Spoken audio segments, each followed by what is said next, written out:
and gentlemen, I'd like to thank you all for coming tonight on a little rainy night that's starting out, but it's a rain that we really do need. Our first order of business today is we have a October 24th, 2024 special meeting that is still open, and we need to close that. So I will entertain a motion to close. Make a motion that we close it. Second. All right, got a motion to second. Any other comment? If not, all those in favor say aye. Aye. All right, that's taken care of. Now, I'm going to welcome everybody here for the November the 14th regular board meeting. Thank you all for coming on a nasty day. All right, our first item today is the invocation by Pastor Lee Farmer. Good evening. Good evening. Thank you for the opportunity to offer prayer on your behalf. Gracious God, thank you for the blessings of this day. Thank you for the opportunity to live in such a wonderful community. Now, Lord, as our Board of Supervisors meet tonight, we thank you for their willingness to sacrifice their time to meet the needs of our community. So I pray tonight that you guide their thoughts and all of their actions to make us a better community. And it's in your name I pray. Amen. Amen. All right. Thank you. Next is the Pledge of Allegiance, and I'd like Mr. Garfield Parker to lead us into it, if you don't mind, sir. Pledge allegiance to the flag of the United States of America and to the republic for which it stands, one nation, under God, indivisible, with liberty and justice for all. Thank you, Mr. Parker. All right, next item would be the approval of the agenda. Are there any deletions or corrections to the agenda? Mr. Chairman, I have two items. The first one, if we can move the Northumberland County Schools update to the first presentation. They have another obligation that they need to get to. And the second item, I need to add an item to the closed meeting, 2.23711A3, which is regarding the acquisition or disposition of real property. All right. And was anybody going to be here from VDOT tonight? Or Yes, sir. VDOT will not be VDOT's present here, tonight. so we can take him off. Yes, sir. Is that all right with everybody else to make the changes? Yes. All right. I'll entertain a motion to approve that. We approve with the changes. All right. Second. Got a motion to second. Any other discussion? If not, all those in favor say aye. Aye. All right, next, gentlemen, we have minutes to approve. We have October 10th, 2014. That's our regular board meeting. And we have October 24th, 2024 special meeting. Are there any changes or deletions to those minutes? If not, Mr. Tadlock, you want them in two separate motions or one? Two separate motions. Two please. separate, all right. I'll entertain a motion on the October the 10th, 2024. Move to approve those minutes. Second. All right, got a motion and a second. Any other discussion? If not, all those in favor say aye. Aye. All right, thank you. All right, October the 24th, 2024 special meeting. I move to approve those. All right, Second. got a motion and a second. Any other discussion? All right, if not, all those in favor say aye. Aye. All right, thank you. All right, our presentations, we'll start it with Northumberland County School. Dr. Wargrove, Ms. Booth, Ms. Williams. Ladies, how y'all doing today? Good evening. It's great to see everyone. Thank you Same for here. accommodating our request. Our Director of Finance has another meeting to attend. So while she's passing that out, I'll start with my highlights, and then Tara's ma'am. going to report out because you're going to see her leaving right away. And then Mrs. Martha Williams, our elementary school principal, is here. So I'm just going to quickly walk you through the updates from this, the past 2 weeks. We wanted to congratulate our varsity volleyball team, and Chip Williams is a coach for our varsity volleyball team, so we appreciate everything you did for this season. The girls had a really successful season. In addition, our football season has been going well with JV and varsity. Tomorrow, the varsity football team plays the Westmoreland High School Eagles. Our high school has adopted a new school counseling newsletter.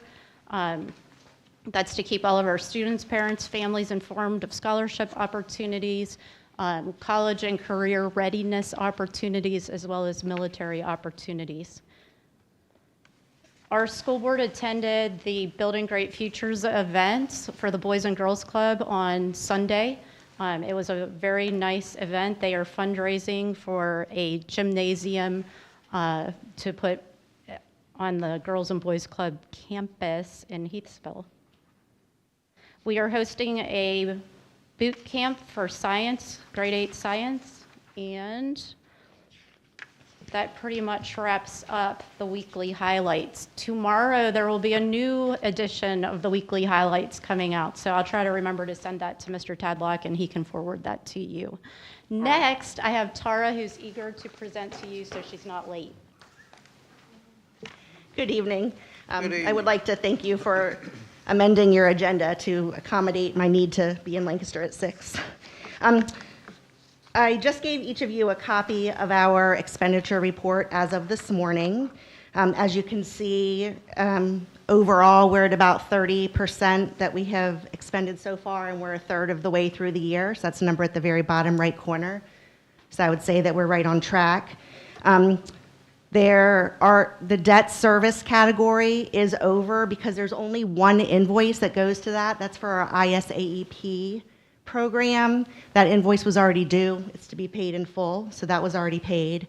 And I believe we talked about that maybe back in June, that there would be some questions about some of those numbers. I think everything else is in line. May we talk about the appropriation requests? Okay, thank you. So there were 4 that had come to you back in October, and I wasn't here to answer questions. There was one that was just moving $26,691 from capital outlay into instruction from the unfinished learning grant. Do you want to just take one at a time? Yes, ma'am. Okay. One at a time, please. Okay. What was that amount again, ma'am? That was $26,691. All right. What's the pleasure of the board, or does the board have any comment on it? Carryover grant money. Carryover grant money, right? Yeah, I That's think what- it's carryover grant money. Motion to approve. Motion to Second. approve. Got a motion and a second. Any other discussion? If not, all those in favor say aye. Aye. All right. Thank you. Next, there was a school security equipment grant. That's for $151,195.51. Approximately half of that was already received, and the rest of it has to be encumbered by the end of December, and it has to be expended by the end of fiscal '25. I included all the information when I submitted that. All right. What's the pleasure of the board?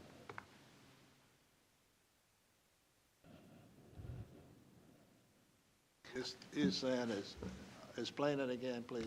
So there are no local funds included with this. It's all for school security.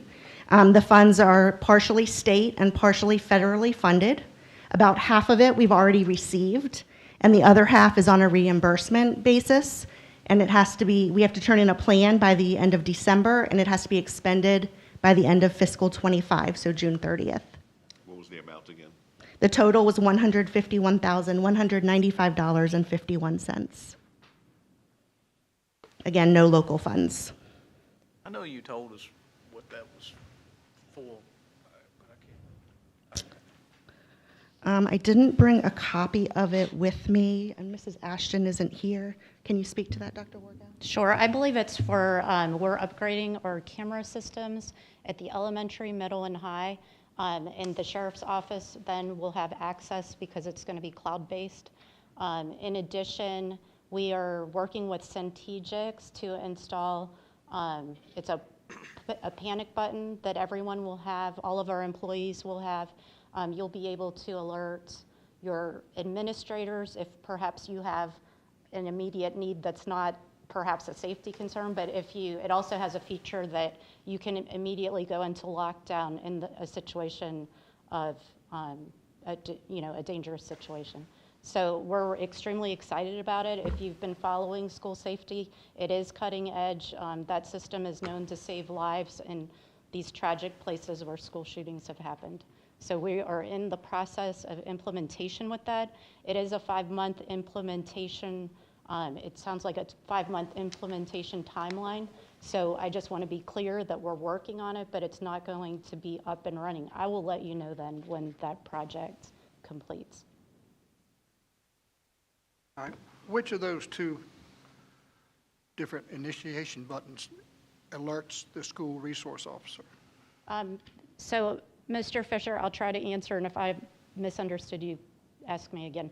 So all of these systems, Centegix plus the camera system, they're integrated with our school resource officers. We have a school resource officer in each building. With Centegix, it will also be integrated with our sheriff's office. Yeah, I understood that. Yep. But I didn't catch when the school resource officer would receive it. Yes, they'll receive it On too. both- on They'll both- receive all of it. Both aspects, okay. Yes, sir. There's a whole team of people that you scheduled to receive these messages. So an immediate alert will come to us, and we will, it saves a lot of time in a crisis, whether it's a health crisis or, a dangerous attack. All right. Everybody get the answers? I got one more question, and I'm sorry, I'm getting off track a little bit. Uh-huh.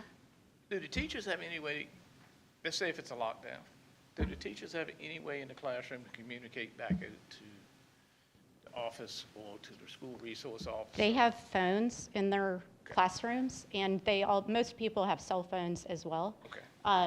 Centegix, I can do a presentation for you on that. I think you would be very interested in it. But it takes over the intercom. It's going to take over computer screens. An automatic message comes up and is played that says, this is a lockdown. You need to lock down immediately. And then it describes exactly what you have to do. It's very good. It's a multi-layered system of communication that is very clear. And it's not relying on perhaps a traumatized person to get on the PA and try to lock the place down. So it's pretty impressive. I think you will be pleased when you learn more about it. Any other questions? If not, what's the pleasure of the board? I'll move to approve. Second. All right, got a motion second? I'll second it. All right, got a motion and a second. Any other discussion? If not, all those in favor say aye. Aye. Thank you, gentlemen. Thank you. Next, we have the VDOE Grant Vision Screening Program. This is something that we've participated in for at least the last 3 years. They send someone in, they do a screening for our students. We've already received this $2,338, and now we just need to be able to pay the program back. So again, no local funds. Motion to approve. Second. Excuse me, got a motion and a second. Any other discussion? If not, all those in favor say aye. Aye. Thank you. And Thank you. finally, we have the school nutrition carryover funds. That amount this year is $396,360.49. I'm not sure if you had an opportunity to see the responses to your questions. We are not permitted to use those funds for anything other than school nutrition purchases. It cannot be used for construction. It's very specific as to what those funds can be used for. Mrs. Hamlet has some plans for some things that she wants to continue to improve as we work through this year. And the cafeteria is allowed to have 3 months of expenses carry over every year to make sure that if there's any emergency comes up, they have those funds to take care of any problems. And how long have these funds been carried over? Well, we carry funds over every year, so these funds are from fiscal '24. Okay. This is the last of the ESSER funds? No, no, sir. The school nutrition has nothing to do with ESSER. that? Okay. This is all state and federal money that Okay. comes specifically to school nutrition. So it's no timeline on when that has to be spent? That's correct. Okay, okay. All right, and you say you've already spent some of that funding? I don't know that any of it has been spent yet. I know that she has a couple of projects that she's working on. She Okay, didn't have quotes yet when I last spoke with her, when I submitted this to you. all right. I thought I read something in there onto it. I didn't get all of it. I just kind of skimmed it a little bit. I thought it said that you'd already hired 2 full-time employees in there. Yes, sir, we did do that. They just started as full-time. Okay. So will their benefits and their salary come into this every year? Yes, no local money supports school nutrition at all. So actually, this is their positions are grant funded? They're all, yes, sir. All right, any other questions? If not, what's the pleasure of the board? Move to approve. Second. Got a motion and a second. Any other discussion? If not, all those in favor say aye. Aye. Aye. All those against? All right. There Thank you you, go, gentlemen. ladies. I have one final thing I wanted to discuss. I reached out to Taylor Stover, who, as you probably know, is the county auditor, and I had asked him several questions about our unexpended funds and our ESSER reimbursements. And his response was that I should wait to provide an amount to the board until Mary Earhart's group has completed their work on accounts receivable to provide that figure, because I won't be able to give an accurate number until they finish what they need to do. I will let you know that I am completely confident that there are funds to cover the playground. Okay. Any questions, gentlemen? Why, did he give you a reason why? He did not, his exact words were, I would wait for the consultants to do their work on accounts receivable before you provide that figure. So where does that put us, Mr. Tadlock, time-wise, if we're waiting for Mrs. Earhart? Mary Earhart's group will be here next week to start the audit process. Of course, that's just the beginning. They've gotten some information, but it's at the beginning stages of that process. We're probably So- well into the new year. Possibly, yeah. But you're looking at Taylor's group, Robinson Farmer Cox will probably not complete theirs till January, is what I would guess. Have they provided any dates? Robinson Farmer Cox will. Okay, so Robinson Farmer Cox will be here December. Still be January before we find anything. That'd be the earliest. Possibly, yeah. I mean, you've got the holidays in there and so forth, so. All right, gentlemen. Any other comments, questions?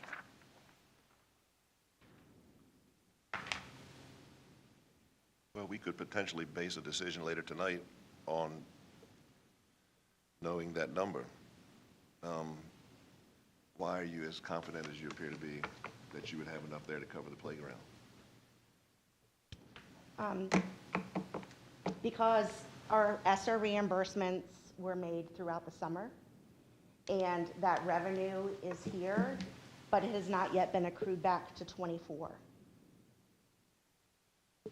And that number will cover the amount. So you're basing it off the ESSER reimbursements? In part, But to me, that's money that's already been spent one time. yes, sir, it has already been spent, so it's already spent. It's on the record as an expenditure already, but it's also now back as a revenue. Why is So it we back? didn't go over our budget. Why is it Right. back as a revenue now when you've already spent it once? It's a wash. It's like it wasn't there. So I know, but you get to the spend it first time it twice. came out of when it was first paid, it came out of your funds, right? Because we have to reimburse for ESSA. Yeah, it came out of our funds, and then So- you had to get the county reimbursed back. Correct. So that money goes back to the county's account, Correct. and you are asking for it again? Is that what I'm hearing? I'm saying that it's going to come back as it wasn't spent out of local funds. But the county allocated that money knowing that we were going to get the reimbursement back. That is correct. So it ends up being that the money wasn't expended from our overall budget. I understand that. Yeah, but that allows you to spend money twice. And I know the county put the money up for you to spend, now we're gonna have to put it up again. And we won't get a reimbursement on it. Right, but it's already been, you've already been reimbursed, so right now you're level. You haven't put money out because you've gotten revenue back. Yeah, and then we're gonna have to put it back up again. Correct. So that's double spending it, and the county is still out the money. It's still a number that's within the county money and the ESSER money that we started with at the beginning of the year. Still looks like me you're double spending. And the county's gonna be the one holding the bag for it.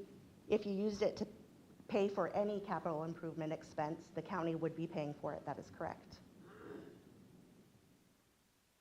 And you want us to make a decision on this tonight? I'm not asking you to make any decision. I'm just sharing with you the information that I have and what Mr. Stover recommended my response be about a dollar figure. So that would be, our accountant has recommended this. Am I correct now, what I heard? That's the auditor. Well, we're gonna have to talk to that auditor. So you best be bringing him in. Gentlemen, y'all agree with me? Yeah. All right. Well, nothing else, we'll talk to him next week.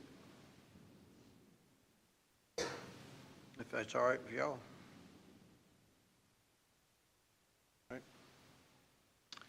All right, ladies, what else do you have? Do you have any other questions for me? Any board member have any more questions for Ms. Booth? If not, I know she wants to go. Thank you. We don't want to make it too late. Thank you, gentlemen. I appreciate it. Thank you, Ms. Booth. Okay, drive safely, Drive Mrs. safely Booth.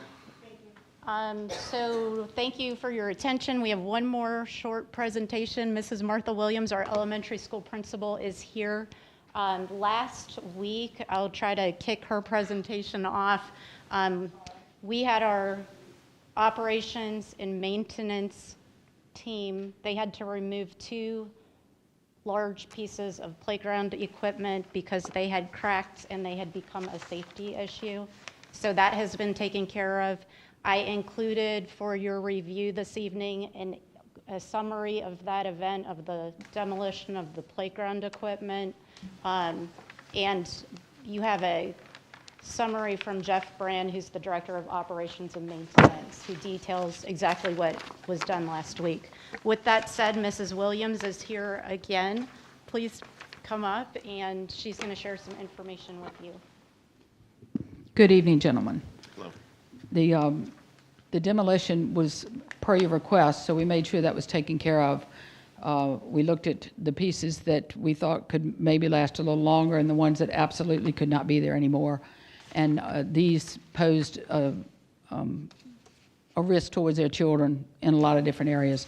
So it's a relief that they're gone. It left a terrible hole, as you can see, in the playground, but they're not there, and that's a good thing. So that has been taken care of. I got the drainage. The drainage was off of the one bid. I read somewhere that I had only given one bid, but that was incorrect. I had the 2 bids and then the 3 that I tried to contact. You all got that information on October the 10th. And Carolina Design did not include drainage in that, and they have thus given me a bid that has the drainage. Did you forward that to them? Or? No. Okay. Okay. All right. So we have that. Those were the bids that we had. The difference was in the pour and play and then just the rubberized and the drainage. And so when he didn't include the drainage, he added that to it. I asked about Mr. Fisher's expense for delivery. It does come directly from the manufacturer, so it doesn't go to the builder and then come to us. Once they order it, it comes from the manufacturer straight to the site.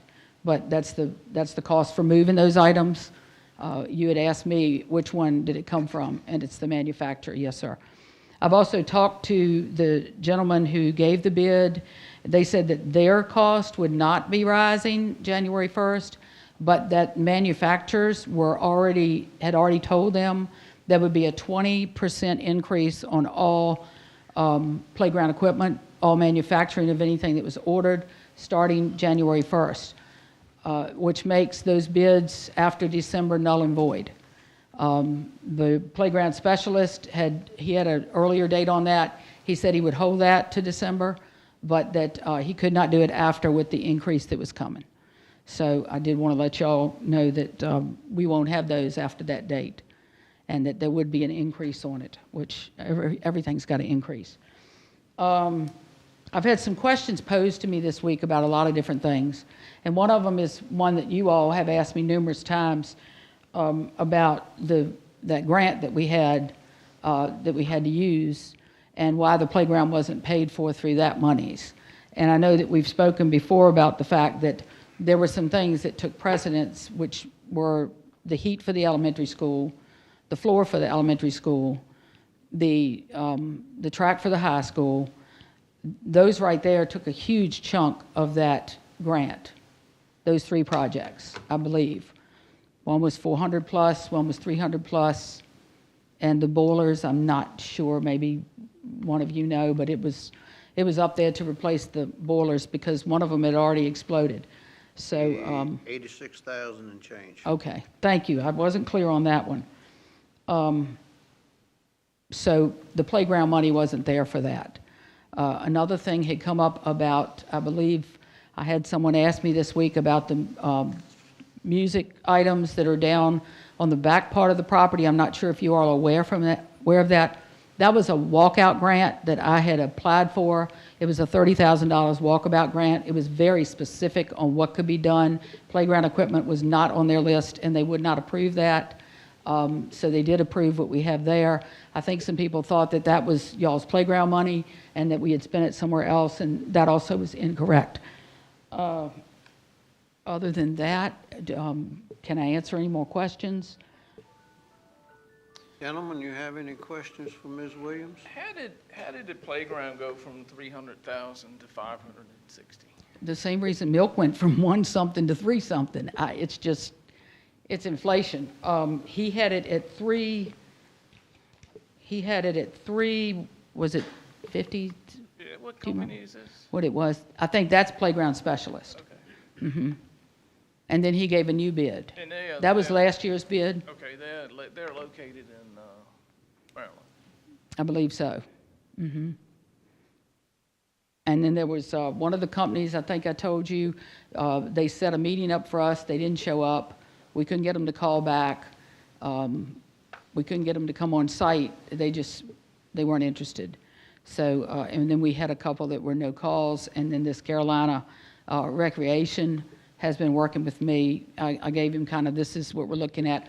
The biggest part is the drainage. And as you can see, along with in your photograph, along with taking out those 2 pieces of equipment, when we first opened, there were swings there, and there were anchors that were down in the concrete, spikes that anchored that swing set down. Well, they also had to take all that out last week too, the concrete and the spikes, because 6 of the spikes that I counted had already come up about 3 inches and were sitting kind of diagonal. They were not only trip hazards, had a child fallen on them, we would have had a really serious situation. So they also took those out. We noticed when we were out there that there's absolutely nothing, there's no drainage evidently was out there. So these companies are looking at taking so many inches off of what's there, putting several types of gravel, number 3, number 6. I don't really remember specifically, but it's a couple.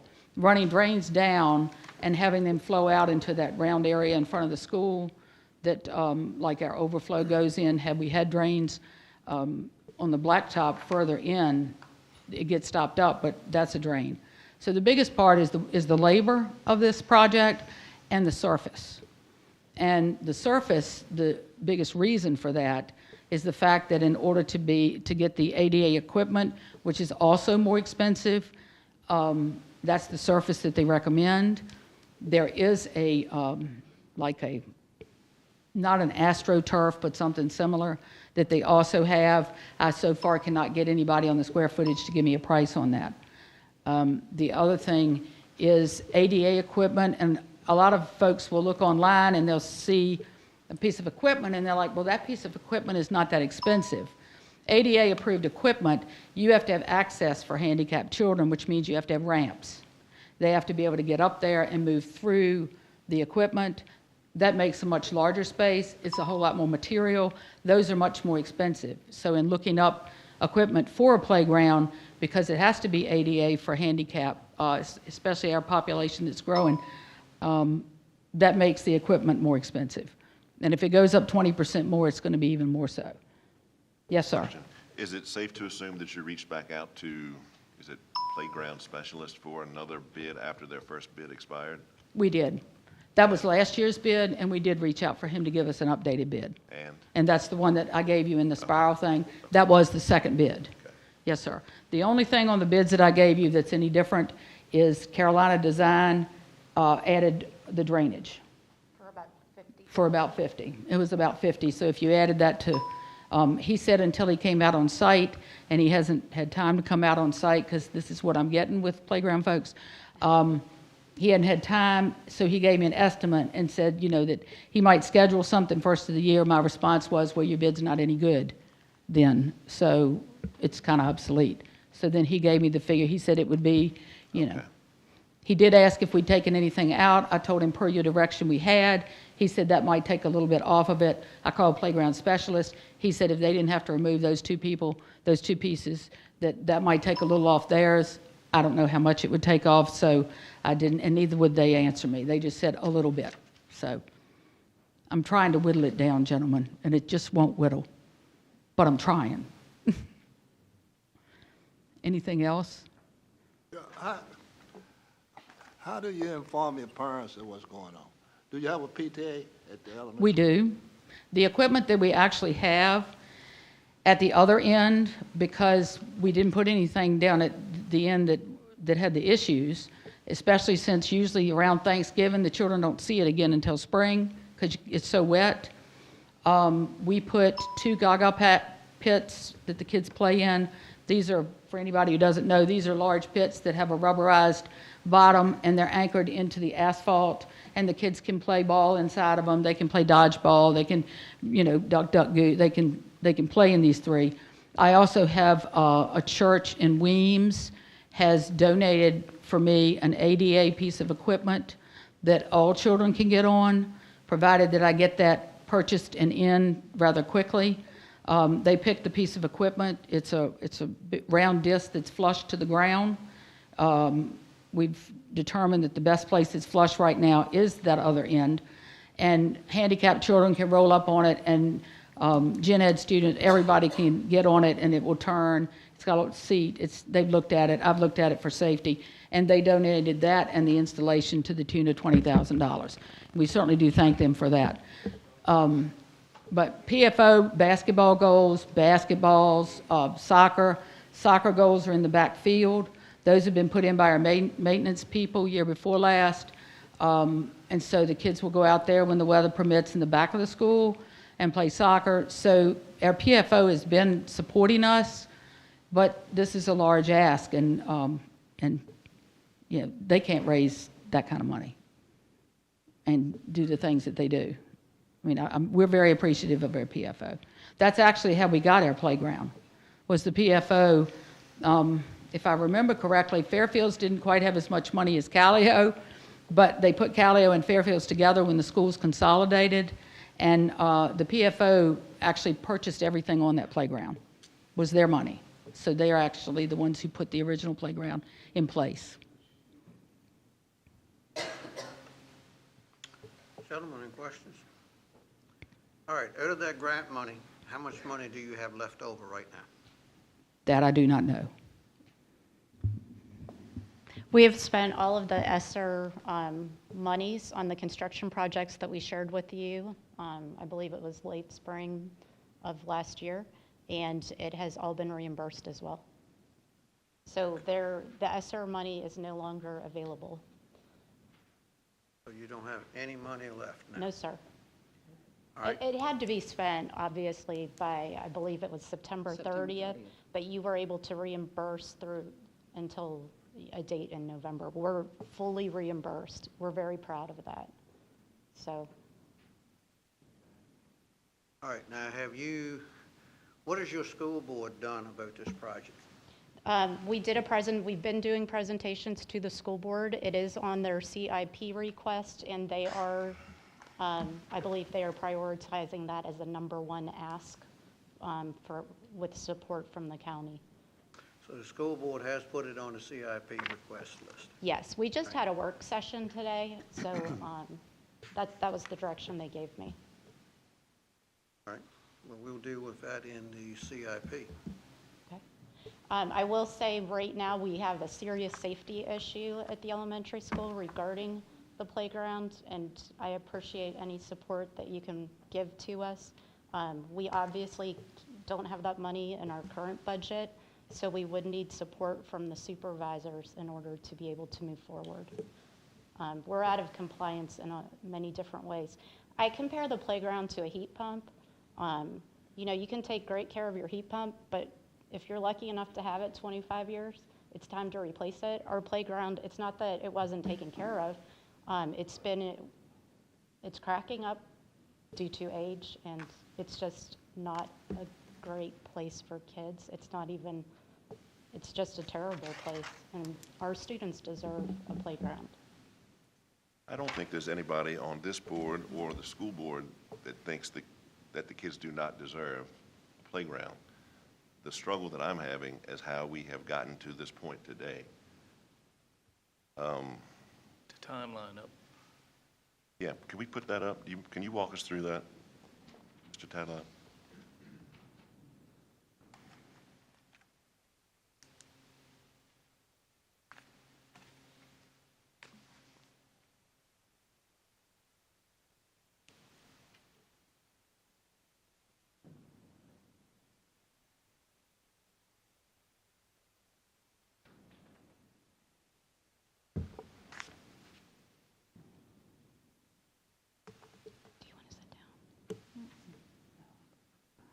We requested from Mr. Tadlock to come up with a timeline that was related to anything playground-ish between your board and our board. And this is what we've come up with, or he's come up with, and if you see anything that doesn't look right to you, call it out. Let us know. Maybe you could send it to us so we can review it. Okay. There are copies out there. Do you mind walking us through this? Sure, no, and if there's something there that you see that's incorrect, please let me know. I worked on this yesterday and today, so it was a pretty quick review of what we had in our budget documents and what was presented to the board. And actually, the first item there, the 2014-2015, and this is just the outline on the front front couple pages. The supporting documentation behind that is in the packets out front there. But the 2014-2015, there was, I think, some long-range planning done by the school board. That was a document that wasn't in any of our budget documents, but we did run across that. 2015-2016, the attached document from the budget presentation doesn't mention anything about the playground in the CIP. 2016-2017 did not mention anything about the playground. 2017-2018 budget request did not include information related to the CIP. 2018-2019 CIP projects listed, no mention of playground. but it did include other things, including the track renovations and things like that. 2019, 2020 CIP projects listed, no mention of the playground. 2020, 2021 budget request did not include any information related to the CIP. 21, 22, fiscal year 22 budget, that's when we started implementing the CIP within the county. So the CIP public hearing, there was no request for a school playground, and the budget did not reflect CIP requests for a playground. In 22, 23, in June with the CIP, the playground was identified in the CIP plan and classified as a medium priority at $300,000. And then the school board requested budget also identified the NES playground as a medium priority. The 23-24 CIP identified the playground replacement as urgent. The 24 school board requested budget contained that same information. And it also included a letter that was sent from the school division to the board identifying new construction funds were to be used for the NES playground, estimate of $500,000. And then 24-25 budget, the CIP identified school construction funds were to be used for the playground. And in the budget letter, the school requested identified playground to be covered by new construction funds at a cost of $373,757.60 to $376,745.60. Budget request also included a letter from the August 2nd, 2023 to the Board of Supervisors. And there again, if there's some additional information that we do not have in here, please let us know.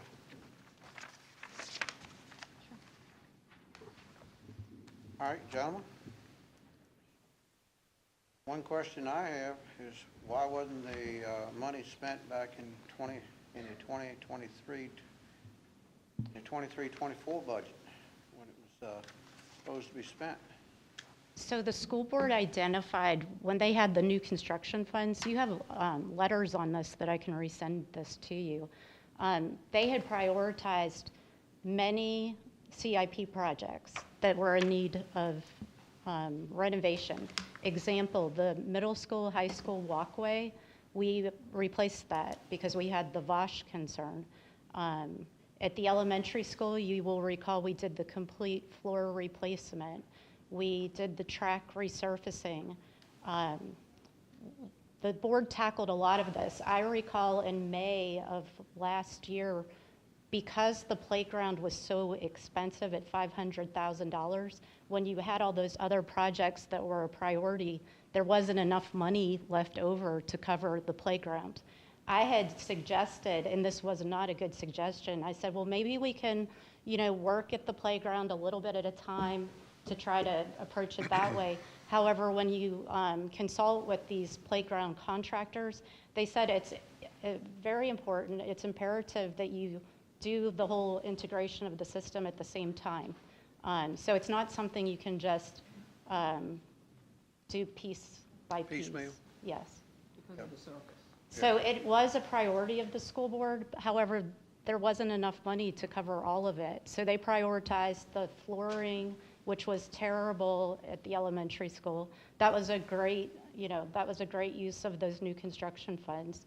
The track resurfacing, unfortunately, that was on the CIP request for many, many years, and it went from $90,000 to, I believe it was, do you all have that number in front of you? But I feel like it was, I don't want to misquote it, but it was $250. It was something outrageous that it had inflated to.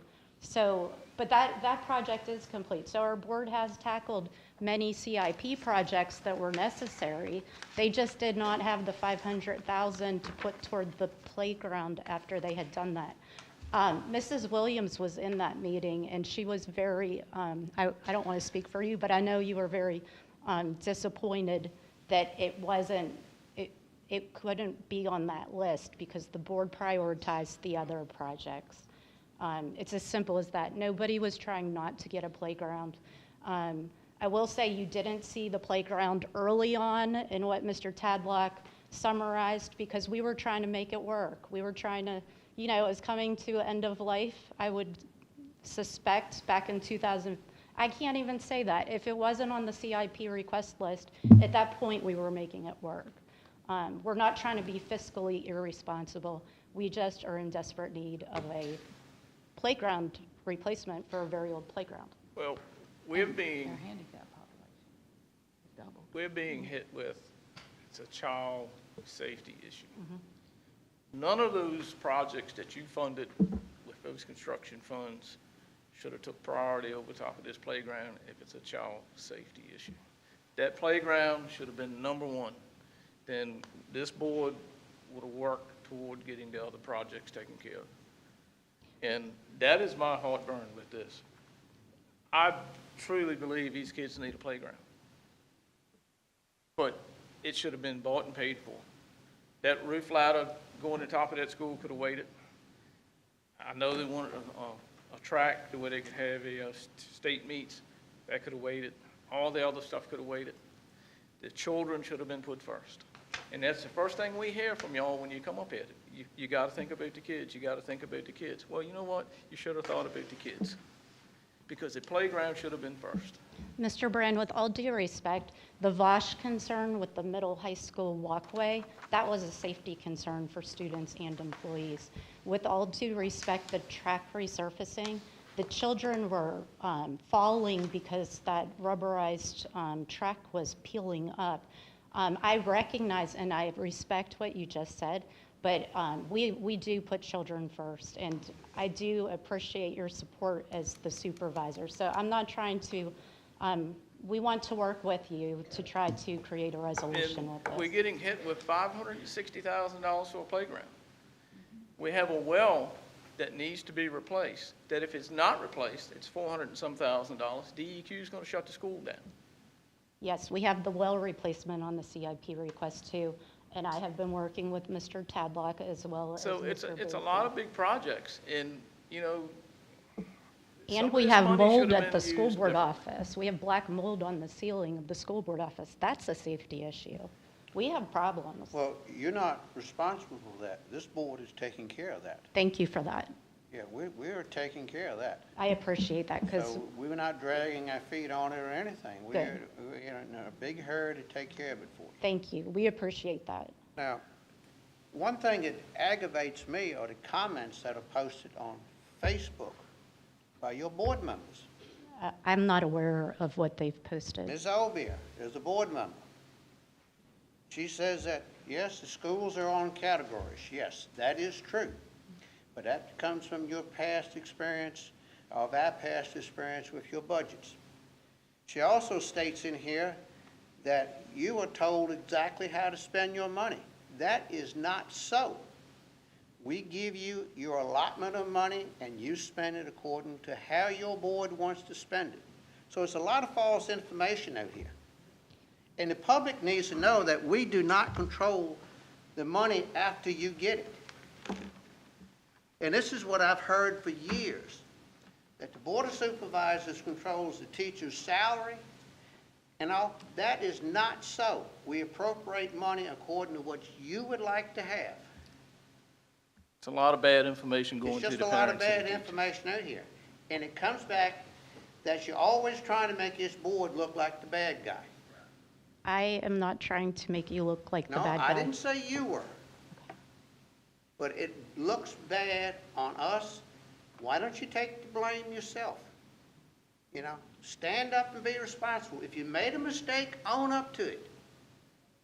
I'm not sure we made a mistake. We just didn't have the money to pay for a playground. Well, I also want to reaffirm that I am very supportive of your board. So I'm just here trying to request money to correct something that needs corrected. all right, 500 and some thousand, it's 560,000 now? All right. Your board hasn't approved either bid, which is what the process should be done. They should approve the bid that they want to go by, I'm happy to facilitate that. all right? Yep, Then if you're going to present it to us, you need to present it to us. okay. You should put it in the CIP. Now, that much money as a request the board has to hold a public hearing onto it because it's over our 1%. All right. Next thing is where we're going to get the money from it. Are we going to go out and borrow money for it? We don't have any additional funds right now. Okay. So we're right in the same boat everybody else is in. I'm happy to follow that process. Yeah. And if this means we got to raise taxes again, which I do not want to do. We did a tax increase last year. It's not fair to the taxpayer. I'm not asking you to raise taxes, sir. Yeah, but all these things cause us to have to raise taxes, and then we hear it from the taxpayer out here. You raise my taxes, you raise my taxes. I just don't have Did money you in the waste local money? budget. That's what I hear. Yeah. You wasting the money is what I hear, that they blame this board for wasting money. I don't think it would be a waste of money to invest in a playground. No, However, look, I just don't have the money I to want the buy the kids to playground. get the best they can get as far as something to play with, play on, and their education. That's always been my goal. And I'm still going to do the same thing. Thank you. Sure. At the last meeting, October 10th, I do want everyone to know that this board never denied the fact that we needed a playground.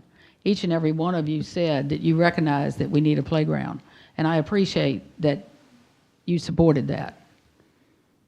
Thank you. Yes. And Ms. Williams, I heard a lot of good comments regarding you as a principal in that school. She's amazing. Thank you. From everyone that's called me. Well, thank you. I'm trying. It's new. It's just my 4th year, but, Yeah, you're doing an excellent job, what I hear. well, thank you. And I know you're presenting it because this playground, I'm not faulting you one bit. And I appreciate all the work you put into it. Thank you. Because you didn't do this in 15 minutes. You didn't do it in 2 hours.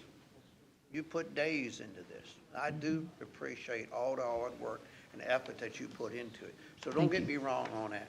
What aggravates me are the untrue comments that are posted.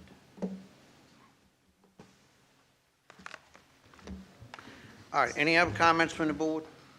Mr. Chairman, I just wanted to thank Martha Williams as well, and you are absolutely correct that she's an amazing principal. She loves her students, she loves her employees, and we are very fortunate to have Martha Williams, who has been very loyal to Northumberland schools. You are. You're very fortunate to have her. Yeah, she's been an asset to y'all. That's right. I'm sorry, I cannot control comments on Facebook, but, I know you can't control them, but right, there shouldn't be false statements put out here, that's right. especially from board members. Yeah, I can't control that. I know piece of you it. can't control. You work for them, However, I am trying to get a playground this evening, so we Yep. appreciate your support. and we understand that. Okay. And I will add one more time that with the timeline on these, not just the increase, but if we approve that now, we still would not have the playground until July 2025.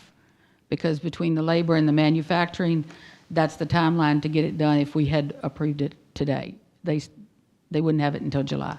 So I just wanted to remind you of that. Thank you. Okay, Thank you. Thank you, Ms. Williams.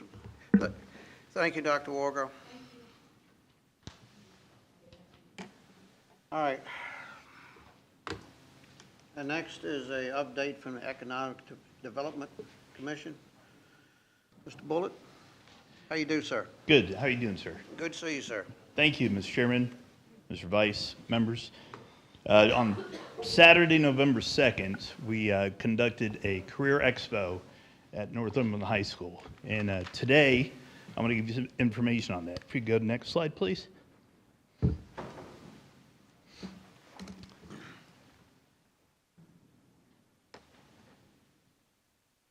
So what you see here is the actual brochure that we had created to advertise this. And I put on top of it a couple key comments we want to talk about the outreach. We reach the Department of Social Services, Northumberland High School, Northumberland Library. They were very amenable and supportive of getting this word out, getting the message out, excuse me. We ended up having 5 job seekers at the expo. You can see the age groups, how many there were there, and you can see where they came from. 2 from Heathville, 1 from Reedville, Farnham, and then Ophelia. And then we also had 6 career providers, and they're listed there, who were very excited to meet these people, and they're also very excited to be able to be part of the Career Expo. It was a pretty good overall program, and we learned a lot from it, and we're ready to take it to the next step. Next slide, please. Here's a reiteration of what we had with respect to a collaboration. Here's all the agencies that we reach out and talk to. Ms. Pica had done the analysis and worked and found out that looked at the top 25 employers in Northumberland County, the top 25 based on how many people they're employing. Reached out to them first and said, we'd like for you to come and attend the Career Expo, and gave them information about that. Out of the 25, we were able to get 6 participants. But that's okay. We were really cutting our teeth in our very first expo, and from this we got a lot of good information, a lot of good data. Next slide. Public announcements. That's where we were really hurting the most, I would have to say. We were constrained to just providing public service announcements the week prior to the event. We did go around by foot, and we distributed them across the county to include the library, Food Lion, Northumberland High School, DSS Boys and Girls Club, and the post offices. Northumberland High School was very, very good at making announcements in the school, as well as posting it there too. We were able to get it on the county website, and we also went to social media as well. We know this is an area that we could improve upon. Next slide. So here's some feedback. We did a quick survey for all the participants, whether you were a business or you were a person looking for a job. And those are the questions that you see there. The takeaway for this is it was overall well received by the businesses that were there. You saw just one neutral comment there where they were talking about the quality of the candidates that were interacting. When you have only that few population and kids who aren't expecting not knowing what to expect at a career expo, we did pretty good there. You can see some of the call-outs too from some of the comments from the survey. One was considering doing school hours, and we're looking at that. We're looking at all these comments to see how we could improve upon the next one, the next career expo. Very, very amenable to this effort. Inviting some star power was one of the things, one of the comments, and we're trying to figure out how they could be, who they could be, what celebrity we could bring in to be able to attend that. And then even providing business cards to all the kids as well, too. So that's what the businesses were saying. Let's take a look at the next slide for the job seekers. Again, it was positive influence. There's a lot of neutral comments when it came to leaving the event effectively, that it effectively met their job search needs. Variety of companies present at the exposition was satisfactory. They were just kind of lukewarm to that a little bit. But the big takeaway for me with this survey is when we asked the question, what kind of businesses would you like to see at a future career exposition? And there's 2 that really stood out. One said they wanted to see more in the medical field, and one to do things with animals. So that's our reach out. We're going to start looking for that type of businesses. When it came to the type of business you would like to see working or operating within Northumberland County, we're trying to get to see what the youth were thinking about what they would like to see here. They really didn't have an answer for that. So that's something we want to be able to dive into more and see what the impact is for that. But again, overall, it was a very positive impact, and the fact that they came out here was really, really good. Next slide. So what are lessons learned? Well, we're going to explore some grant options for a couple spring events. We're going to try and hold 2 spring events, one where we have a career day within the school, and it's one-on-one with the teachers. And another one's going to be another career expo at a bigger venue. To do that, we're looking for grant money that won't have to be covered by the board to be able to provide more advertising, to be able to get on a radio, to be able to get in a newspaper. A little bit more advanced planning for wider dissemination that ties in with the exploring of the grant options and getting advertisement. More collaboration with our Chamber of Commerce. Chamber of Commerce was there and they saw it, and we had a really good dialogue with them as well. One of the things about advanced planning is we didn't thunk it through very well, because on November 2nd was the same day as same weekend as their Urbana Oyster Festival. So we think there's a lot of family members attending. And the Northumberland High School was having a field trip to, I can't remember which college, but they were taking some kids who were looking for a college to go on a trip there. So we kind of missed the opportunity of that. And most important, we really see this as an opportunity for us to establish this as an enduring effort. We're going to get better at it. The grant capability, the grant option, we're exploring that through the Northern Neck Planning District, and I think it's Bay Aging. They have some new grant program that's available for us. One stipulation with that is it's something we have to cast our net wider. What I mean by that, it would be Northumberland County and maybe another local county at a facility where we could bring in businesses from all those two different counties, at least 2 different counties. I believe that's my last slide. Yep, I'm subject to your questions. Gentlemen, you have any questions for Mr. Bullock? Do you make up flyers for the schools? Yes, sir. Okay, now, very important, elementary school kids, all right? They'll carry things, put it in the backpack, and carry they carry it home. Most high school kids, they throw stuff away. So if we can get it, you're gonna see a big improvement, because our county is growing, and growing with a lot of younger people who have kids. So getting the information to the elementary kids, you know it's gonna get home. You put it in the backpack, they're gonna carry it home. That was great advice. Thanks, sir. Right, okay. That's true. All right, any other questions for Mr. Bullock?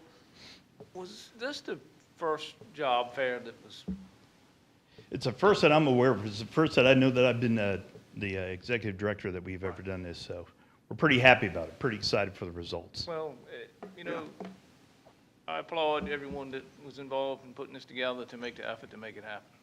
Yes, sir. It gives, especially some of the younger ones, and it's getting into high school and all, give them some kind of idea of what's available to them.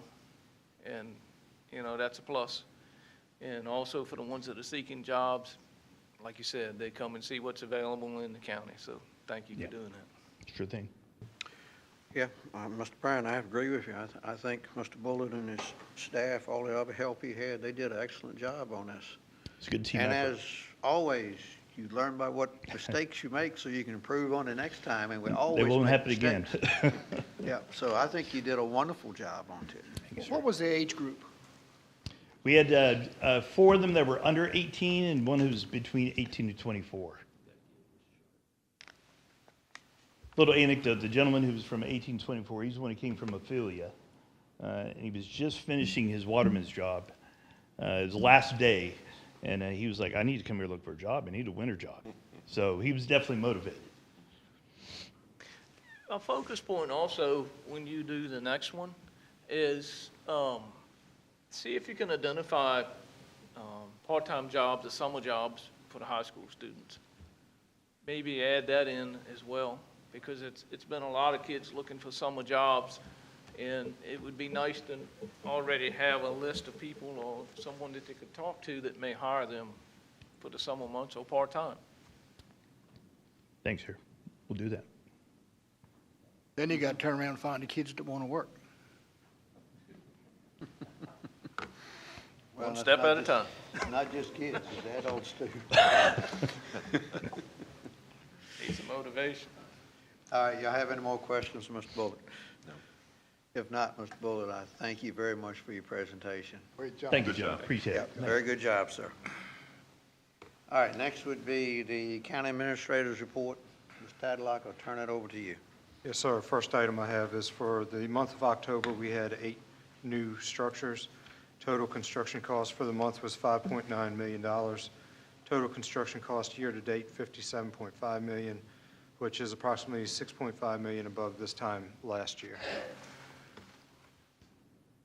Next item, we have a supplemental appropriation for the FBI payroll reimbursement to line item 3102-1111 in the amount of $209.60. I move to approve the reimbursement. All right, I have a motion. Do I have a second? All right, a motion, second. Any other conversation? If not, all those in favor say aye. Aye. All those against?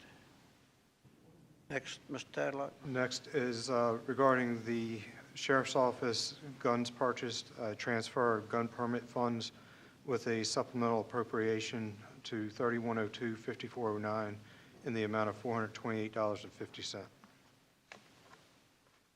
All right, what's the pleasure of the board? Move to approve. Second. Got a motion and a second. Any other discussion? If not, all those in favor say aye. Aye. All those against? Next item is ball game reimbursement, work by deputies, 3102-1006 in the amount of $210. I move to approve. All right, got a motion Second. and a second.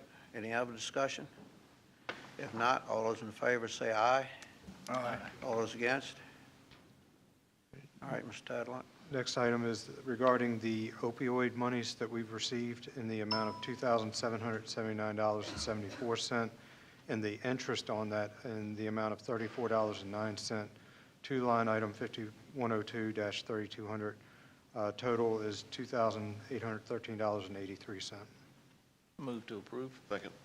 Motion, I have a motion and a second. Any other discussion?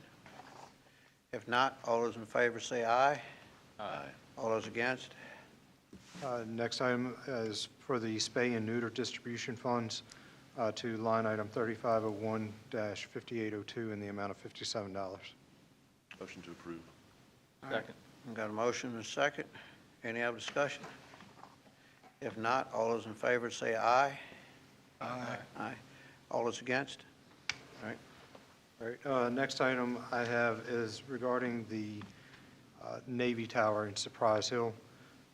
They require a real estate license to allow us to place the equipment on their tower.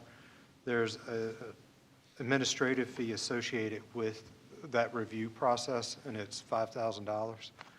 So I need 2 steps here. One is to approve moving forward with the administration fee in the amount of $5,000, then a supplemental appropriation to 3506-7002 in the amount of $5,000. What's the lifespan of that license? Is it one-time? It's a one-time administrative fee just to review the equipment and that process going A on. lot cheaper than building a tower. Yes, it is. All right, what's the pleasure of the board? You need a motion to approve the $5,000 first. Yes. To I'll make a move. motion to approve. I'll second it. 5,000. All right, got a motion and a second. Any other discussion? If not, all those in favor say aye. Aye. All those against? Now, you need one more motion on that? The supplemental appropriation to the 3506-7002. Motion to approve its supplemental appropriation. All right, I have a motion. Do I have a second? All right, Mr. Long, thank you. Any other discussion? If not, all those in favor say aye. Aye. All those against? All right. All right. Next item you have is a request from Mr. Woolard. He has 4 generators that have been replaced through the ARPA grant and CARES Act monies over the last couple of years. We'd like to surplus those generators and place those on Gov Deals. We just need action by the board to surplus those items. Pleasure of the board. By surplus, we're giving the county permission to put those up for sale. That's correct. Yes, sir. And that money goes right back into the treasurer. That money would go back to the sanitary district. Okay. What's the pleasure of the board? I'll move to approve. Second. All right, we got a motion to second. Any other discussion? If not, all those in favor say aye. Aye. All those against? Working on a draft. This is the last item I have. The budget timeframe, budget schedule. You have a copy of that, so if you take a look at that and have any questions related to it, let me know. Budget letters to the departments went out on October 24th. They are due back January 3rd, so that process has started. So, We had talked about last year doing a zero-based budget. Is that what you're planning on this year?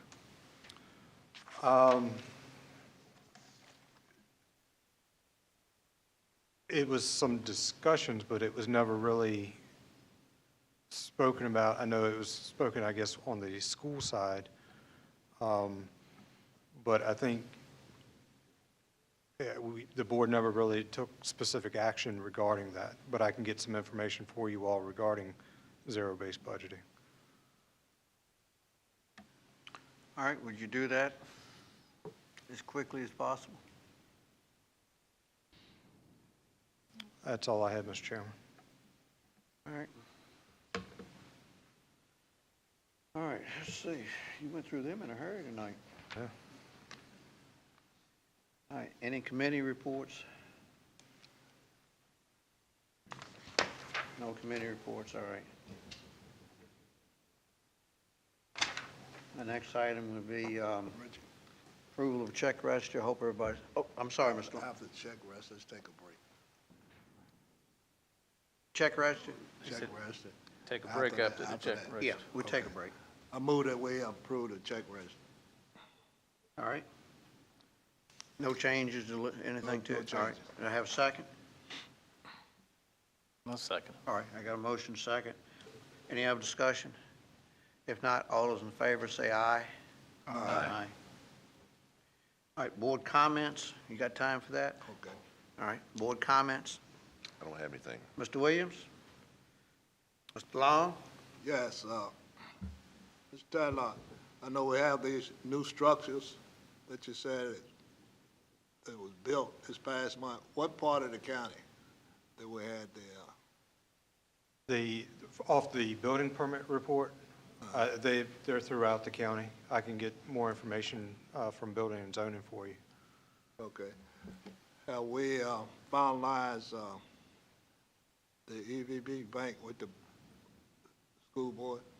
The county attorney, I know, has been in contact with legal counsel with.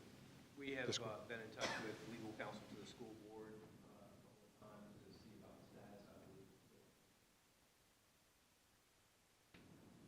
So you think it's moving pretty good or what? Right, I don't know the status of it beyond that. Okay. I know we've been dealing with it for quite a while. Yes, sir. Okay, the last thing I have is the old school board office. That's still on our radar.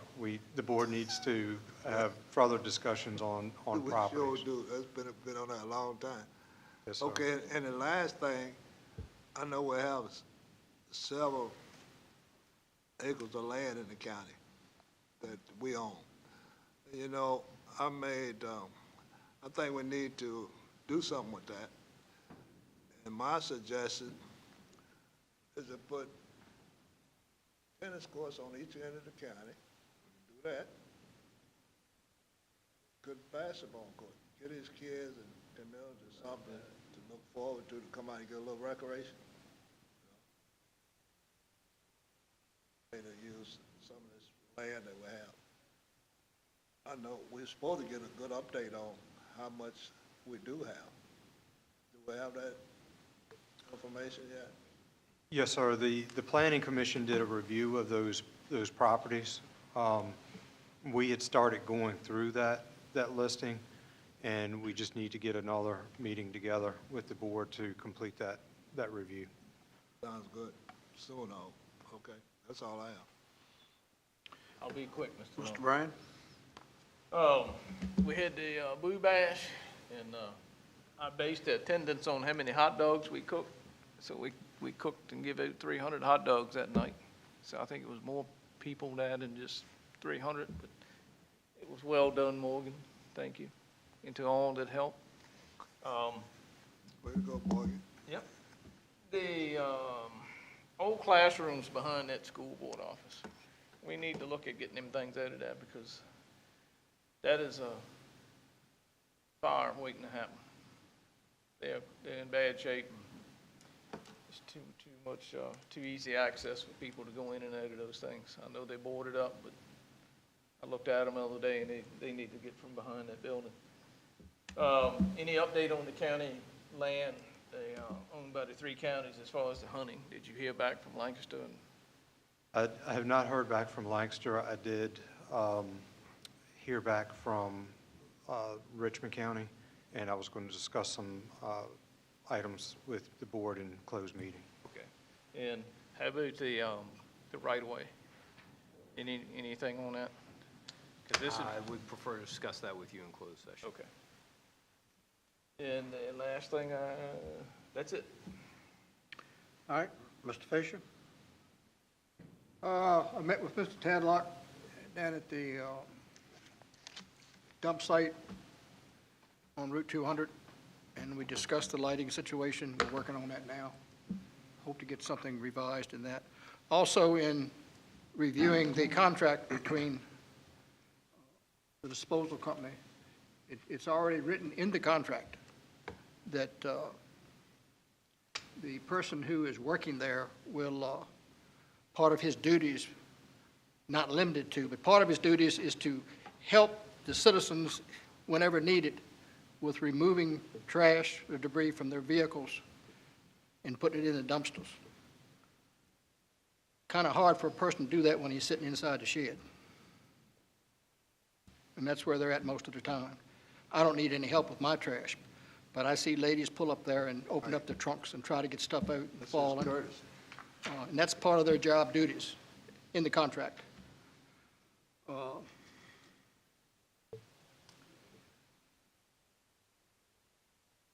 Also, in the contract, it says that the individual working there will check to see if the county vehicles have stickers or written notices to allow them to put trash in the dumpster. That the contract says only Northumberland residents will put trash in this dumpster. And it leads to the point that the assistant, the person working there will assist in that. We had talked about this before and we didn't know how that would happen, but it's already in the contract. Something we might want to take note as we move along with this other situation with identifying people putting trash in our Northumberland dumpsters. Hope we can work on that a little bit as time goes by. Just want to bring that to your attention. Other than that, I don't have anything else. All right. I don't have anything at You this got time. Go ahead. You want to take, you go ahead and take care of it. The Christmas tree lighting this year is going to be December the 7th at 4:30 at the old courthouse. And we got a lot of nice events and activities planned, and hope to see everybody there. And that's posted, and handouts, flyers will be going out as well. Those kids getting them in the backpacks at school. 'Cause I'm gonna tell you what, Mr. Long's right. I got a 5-year-old. I think he brings home everybody else's papers along with I his. know, they because bring home everything. We clean that backpack out every night. Morgan, are we getting it on radio? Have you got it on radio? Yeah, check, put it on there. Yeah, we've had some very good attendance Right. to this every year, and it's been wonderful. So I'm glad we're doing it again. Great. All And right. its events last, that start all day long, starting at 10 o'clock in the morning at the tavern. So it's not just the Christmas tree lighting. All right. Since we don't have anything else, we'll take a 10-minute recess. Sounds good. Be right back.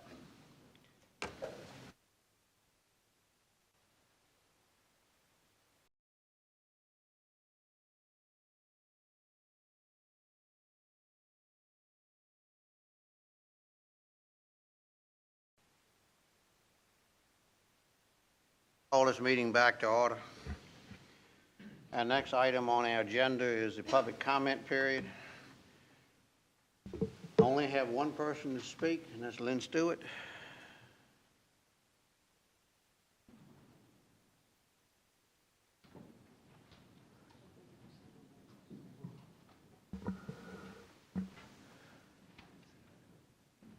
Good evening, gentlemen. Good evening, ma'am. I would like to thank the author of this wonderful document, which shows the progress of the playground through the last several years. It's a brilliant document, and thank you to whoever prepared it. My issue is that this report, which says that the playground is going to be paid for with construction funds of $1.453 million, is the way it should have been done. It was a high priority project, and we prioritized things differently and put the youngest kids in our schools at risk. That playground didn't deteriorate to the state that it was in before the equipment was removed overnight. It was over a period of time. And had it been prioritized correctly, we could have a playground by now. I would like to thank you for being thoughtful in considering it. And while the kids do need a place to play, and they do need equipment to play on, I don't believe that the county citizens should pay 100% for the lack of priority and management of the construction funds that were supposed to be used for this project. And I would propose that there might be a way of cost sharing it, where the schools and the PTOs pledge a certain amount and the county pledges a certain amount. My last point is that we don't have to do a $500,000 project. We could do different pods. Everything that I've read online says you should allocate $1,000 per child who's going to be on the playground. If we're at 400,000, we're saying that there are going to be more than 100 kids on the playground at a time. Let's look at it again from the standpoint of how many kids are going to be on the playground at one time, and use that as a starting point and see how low we can get the bid. I don't believe that over $500,000 is the right place to start. Thank you. All right, thank you. I don't have anyone else on the sign-up sheet. Would anyone else like to speak?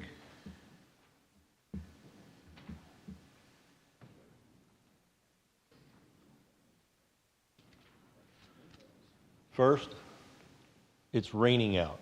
Can we lift the burn ban? Just asking. We're going to discuss that. I appreciate everything you guys did on that school discussion, the playgrounds. That was awesome, and well done.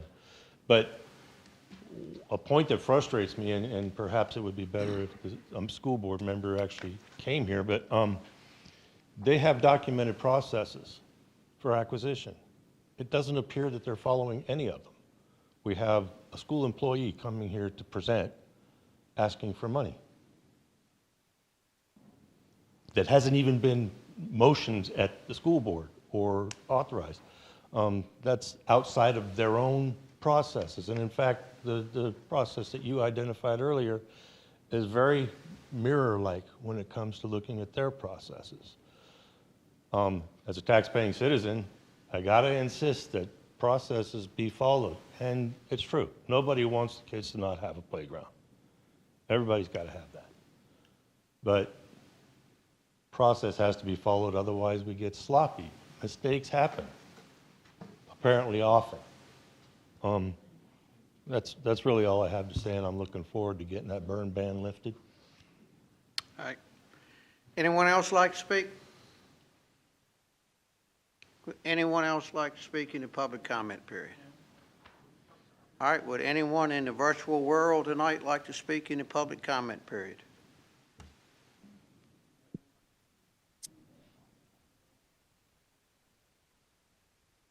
Would anyone in the virtual world like to speak in the public comment period?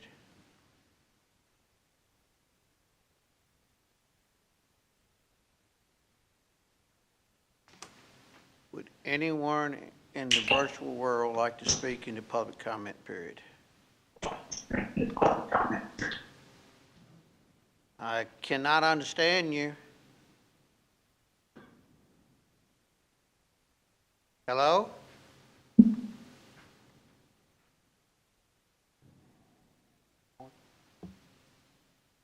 Going off, or they're still trying to get on? Would you like to speak?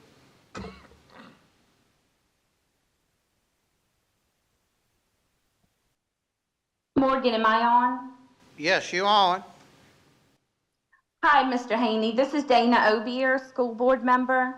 I was just told that earlier in the meeting you had something you wanted to ask me. No, ma'am, I didn't have anything I wanted to ask you. I commented on some of your comments that you had posted on Facebook. Okay, did you have a problem with those? I would like for you to state truthful comments there.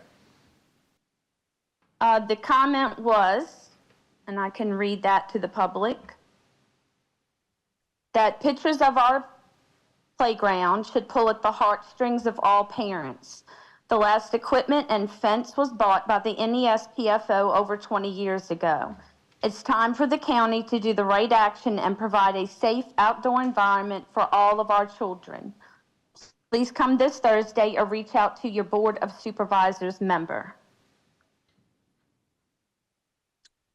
What was the problem with that comment? Comment that I commented on, or your posting, was that this board told your board exactly how to spend the money, which is untrue. This board does not. No, the board tells us how to spend money. My question to you is, do you not pass our yearly budget? We pass your budget, we give you the funds, and then you spend them accordingly to how you want to spend them. No, we're on category, so you tell us exactly how to spend Category has nothing to do it. with where you spend your funds. Yes, it does. No, it does not. Historically, the school division returns overage from budgets to the county. These funds are considered already spent. So I would ask that y'all do the right thing, and if any funds are returned after the auditors tell us, after any funds are returned, you could allocate an amount of future funds returned to be spent towards the playground. That's all I've asked y'all to do. A lot of the high cost of the replacement of the playground has to do with drainage issues from when the building was actually constructed. There's drainage issues from the mulch blocking up all the drains and water standing inches high within the playground. And that led a lot of the issues of the playground equipment aging quicker than it did. I was on the PFO over 20 years ago when we actually took funds that were brought down from Callio Elementary School that Miss Grace Lowry did fundraising for. And we added to that amount to buy that equipment that she started the fundraising for.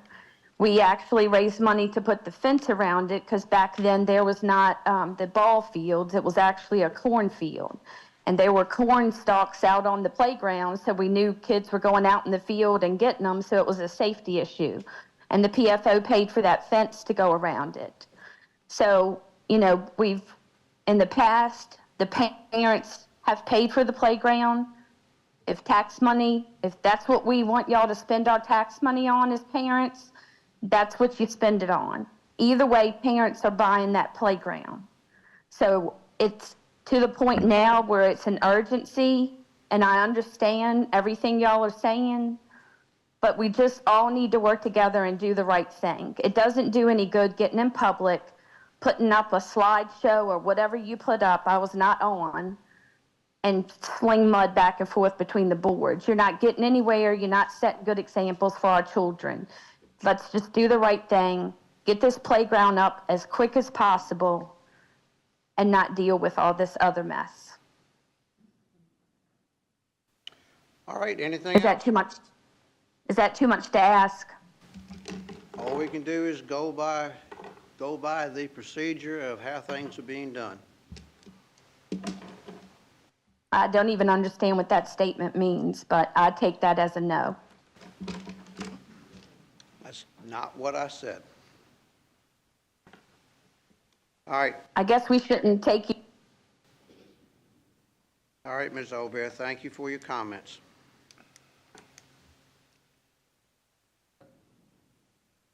All right, anyone else in the virtual world like to speak?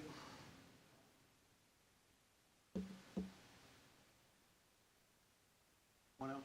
All right. No one else wants to speak, I'll close the public hearing. Public comment. I mean, close the public comment period. I'm sorry. All right. Ladies and gentlemen, we'll open our public hearings tonight. Before you do that, Yeah. the audit. All right. Audit. Yes. We do need to do something with the audit. I Board think- members had a chance to review it. Yeah, I think we need to go ahead and let's get this thing approved and have UHY here and have the public hearing on it. I think they done answered the questions all that they're gonna provide answers to, and I just think we need to move forward. I don't know what the rest of y'all, how y'all feel about it. Are they going to participate in the public hearing? They need to be here. I think so too, but Yep. they had reservations earlier. In person. In person, yeah. We don't want anything virtual. Yes, sir. See what your earliest date is, you can get them here, and Yes, we'll sir. keep this meeting open. If that's all right with the board. Sir. All right. What else you have for? I mean, we're gonna vote on accepting it, closing it out. Can we do that tonight? Or are you gonna continue it and? What I would suggest is that, UHY indicated that they would come back and present the document. Okay. So before the board takes any specific action or anything, I would suggest they come back and present that to the Okay. board first. Let's start the process of getting this thing wrapped up. Yep. That's all we got. All right. They have a timeline. What was that, Mr. Long? Did they have a time when they were coming? We're gonna find out, Mr. Tadlock's gonna send an email to them, check on dates, so we can get this done as soon as Yeah. possible. And that'll be a public hearing that we'll have in the evening. Isn't that correct, Mr. Tadlock? We'll have it in the evening? Or do they want it They're gonna during the present it first? daytime hours? It wouldn't be advertised as a public hearing. If you want to have public comment, that's certainly up to the board, but we wouldn't have, it's not anything the board specifically has to vote on or any action specifically needed. It's certainly up to the board to have public comment, but, and we can have it in the evening at the evening time. So if we follow through with that process, will the public have access to it, to review it before that meeting? If that's what the board wished to make that a public document. Well, I think it's Now, kind of then- holding back information if we're gonna have public, have their comments on it, and they not see it until the night of the meeting. Sure. I'd rather get it done all in one meeting. Let the public review it, come and make their comments, let UHY present it, answer questions, and let's move forward. That agree with the board? Yeah. All right, would you post that? Sure. And would you make copies available for everybody? We can put that. Okay, Mr. Gregory? All right. That's all right with the board now? All right. Okay, and find out what's the UHY's earliest date, Sure. or multiple dates, We'll get that posted to the webpage, okay? and I'll get with UHY. All right, good enough. All right, ladies and gentlemen, I'll open the public hearing tonight. I'll remind everybody, you are allowed to speak for 4 minutes. on the issue that we are having, the public issue. Our first item tonight would be amendment to consider the Northumberland County Code, Chapter 83 on hunting. Mr. Tadlock? Yes, sir. The first public hearing is consider amending the Northumberland County Code, Chapter 83, hunting.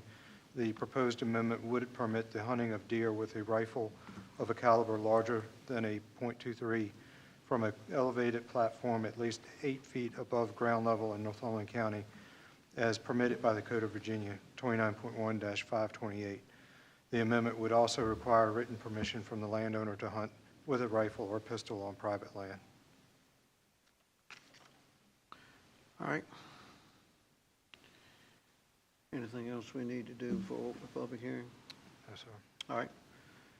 Ladies and gentlemen, I'll open the public hearing. The first person I have on the sign-up sheet is Roger Briney.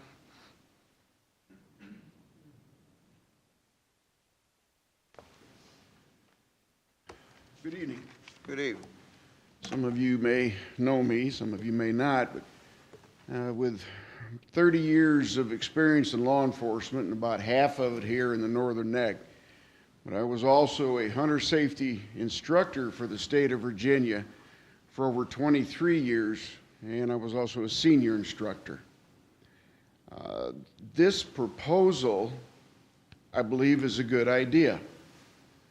A few years back, some of you may remember that I came before the board to get shotgun slugs used here in the county. It finally got approved, and it has been a success. There's been no problems that I'm aware of the shotgun slugs. The rifle issue would only benefit hunting, benefit the culling of deer, benefit hunters to come in. The hunt clubs running their dogs can still hunt from the ground using their buckshot. That's not a problem. The only problem I see, and I'm not sure, I've never heard of this, is requiring written permission from a landowner. If you get permission to hunt on somebody's land, you got permission to hunt on their land. And it won't be long, by the time this all gets enacted, that landowners are going to know, you know, that shotgun, rifle, crossbow, longbow is what we use. I don't see a benefit there other than, I don't see a benefit. I also wonder if it's kind of a liability issue for a landowner to, say, well, you can't use this or you can only use this, but it's up to the landowner. To me, shouldn't be a law that I could be prosecuted over. If I don't have that written permission on me at the time, the game warden is going to have to contact the landowner and go through all that process to see if I was given permission. It sounds like an enforcement nightmare to me. So all over the state, rifles are being used, and a lot of them on this part of the state, Gloucester County, Richmond County, no problems. It just benefits deer hunting for those of us that love to climb up into a tree and stay there all day. That's all I've got. Any questions, please? Any questions? All right. Thank you, Mr. Brown. Thank you. Next person is Thomas Kelly.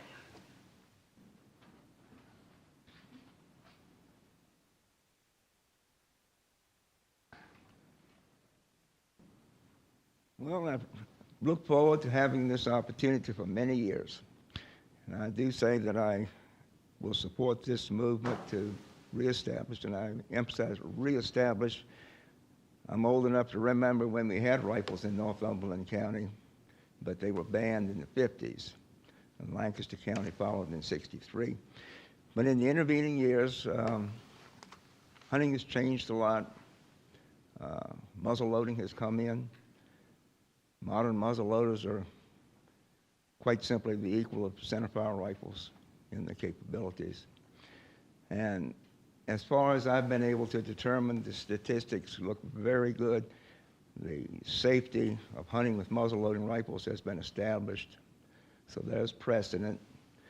And of course, the surrounding counties in the region who have either never left rifles or reinstated rifles, as far as I know, their success has been verified. It's been safe. And it, in my mind, creates a better atmosphere for ethical hunting. Buckshot is not a very humane way to harvest deer. And certainly a centerfire rifle or a muzzleloader does a much better job of it. And it would also, hopefully, encourage others to be more thoughtful in their hunting methods, because sitting alone, secluded, quiet, out of the public view, not on the highway, can be a very beneficial thing to further our hunting privileges, and they are privileges. And I think that to enable us to have an alternative to the type of hunting that most people associate with deer hunting, which is very public, on the highway is a lot, gives hunting a very bad image. To be able to be in a quiet, remote situation where you sit for hours and wait for an opportunity, it's a good ethical hunt. You select your target, you do a very clean job of taking the target, and you don't shoot multiple times at a running animal. And as we know, the state has loosened the requirement on magazines. It went from 3 to unlimited. And what does that do? Young, excited hunter sees a deer. That's a safe shot. Bang. He doesn't get it. Bang, bang, bang, bang, bang. Young lady up his neck, lost her life. The last shot, one buckshot in her head. Because the young man was not paying attention, and he only could see that deer. Too many shots. If I could do it, I would try to limit rifle hunting to a one-shot weapon, which I personally use as a muzzleloader. It's all you need. It makes you think, it makes you concentrate, and it's a very ethical hunt. And I appreciate you all's time, and thank you very much. All right, thank you, sir. I have no one else on the sign-up sheet. Would anyone else like to speak?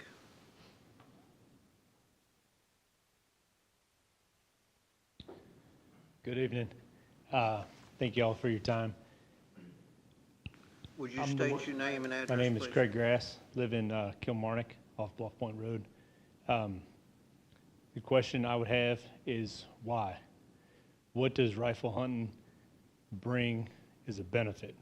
Northumberland County, they harvest a lot of animals every year, and I don't think a rifle is going to increase any kind of harvest records. I think it endangers not just other hunters, but also the general public. You guys have brought up no wake zones and enforceability of that. We have one game warden per county. If this proposed law is only from an 8-foot elevation, the only way to enforce that is if the game warden found that person not to be at 8 feet. So you're gonna have hunters walking through the woods with rifles, see a deer, could possibly fire. It's flat. There's a lot of people that live here. I know it seems rural, but rifle bullets travel miles, not hundreds of yards. It could endanger the public. And again, if the harvest, if we were at 50, 100 deer per square mile, I could see it being a benefit. But when the harvest records are the way they are and the deer population is under control, I don't see that rifles are needed. Thank you. All right, thank you. Anyone else like to speak?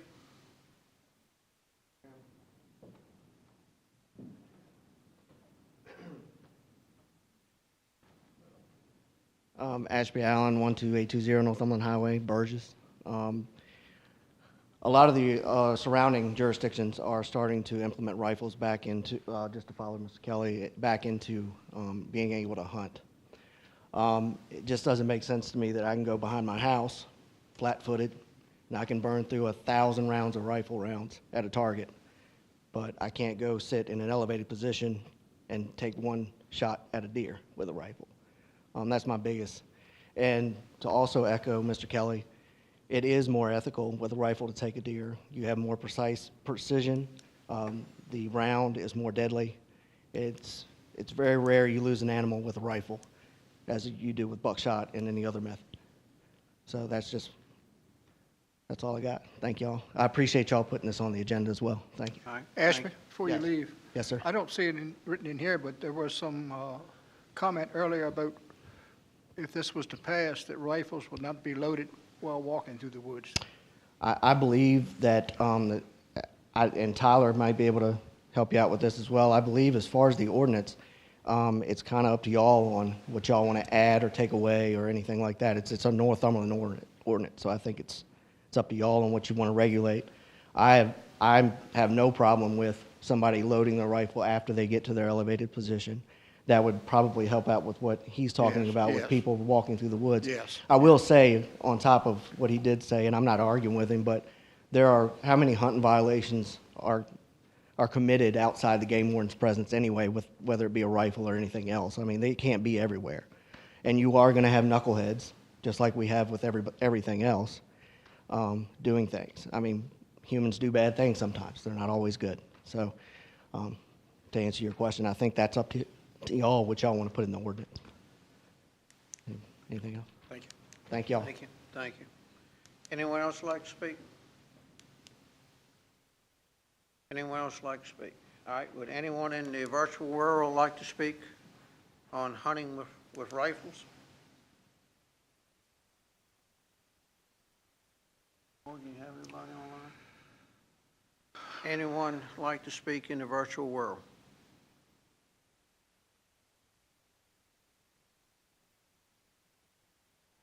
All right.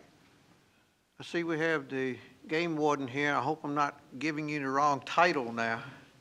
Would you like to make any comments on this ordinance or what the law would actually state?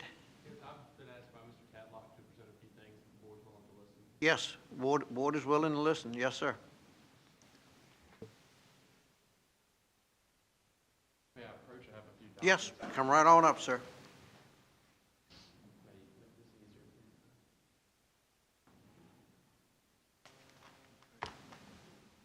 Thank you.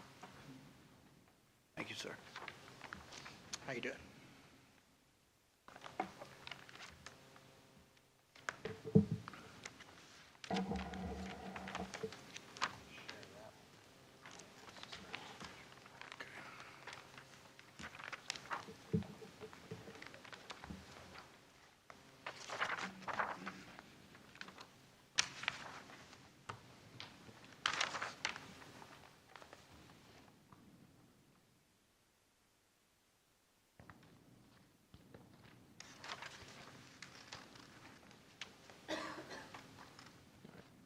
Members of the board, I'm First Sergeant Bumgarner with the Virginia Conservation Police. Been here in the Northern Neck, Middle Peninsula, about 18 years. So I have experience working this area, and was asked by Mr. Tadlock to present a few things to the board. I presented the same information to the Westmoreland County Board of Supervisors on August the 26th, who are also considering doing some of the same things that you gentlemen are this evening. So they've heard the same thing. Talk a little bit about just some of the data, right? People want to know about the data. What I have is a 5-year overview of all of our hunting incident data and statistics. So I'd like to review that with the board, and you can use that to hopefully make an informed decision. I would like to say that as a conservation police officer and an employee of the Department of Wildlife Resources, we support all legal forms of hunting. Whatever the board decides to do, whether they decide to allow hunting with rifles or not, that is up to the board. And we do not form an opinion on that. So we can only provide the data And, you have to decide what's best for the citizens of Northumberland. But, we would support any decision that you make in enforcement efforts. So let's talk a little bit about, before we get to the data, we have to talk about what a hunting incident is. And what we define a hunting incident is it includes but may not be limited to personal injury, death, or property damage caused by the discharge of firearms or archery equipment while hunting. So not someone, shooting, target shooting in their backyard. It would have to be hunting. What is not a hunting incident? Any incident involving a firearm or archery equipment that does not occur in a wildlife habitat or occurs while the individuals are not actively hunting. These incidents are not reportable as hunting incidents and will normally be investigated by local law enforcement. So we have three types of hunting incidents. The first type is a fatality, obviously, when a fatality has occurred. Then we have a hunting incident with injury. An injury is defined where personal injury has occurred. Injury is defined as physical harm or hurt for which a person received treatment by a medical professional at a licensed medical facility. Then we also have damage to property. Where damage to property has occurred, property may be defined as real estate, vehicles, livestock, or anything that belongs to a person or entity. So what are we going to do as CPOs? Upon receiving notification of a hunting incident of one of those three types, we're going to respond to the scene. We're going to obviously protect life and limb, provide medical aid assistance if we can, and then we're also going to be responsible for investigating those incidents. We as Conservation Police, we have a hunting incident investigation team. We recently created that a couple years ago, and these are Conservation Police officers who have received advanced training and continue to receive training in subjects related to hunting incident investigations, and CPOs who are members of the hunting incident investigation team train twice each year to include tabletop exercises or real practical investigations. So some of the data that I was able to locate going back to 2019. In 2019, there were 20 total incidents. This is statewide incidents. So across the Commonwealth of Virginia, there were 20. One was a fatality, which was self-inflicted. Breaking that down, there were, of the 7 self-inflicted, 2 were involved a rifle, 3 with a shotgun, 1 with a handgun, and 1 with a muzzleloader. Breaking it down further by species, 10 of those incidents were involved people hunting deer, 3 with turkey, 3 rabbit, 2 dove, 1 coyote. And the weapons involved were 3 of those 20 incidents with a rifle, 14 with a shotgun, 1 with a muzzleloader, 1 with a handgun, and 1 with an unknown firearm. I will note that some of this data, it does say unknown.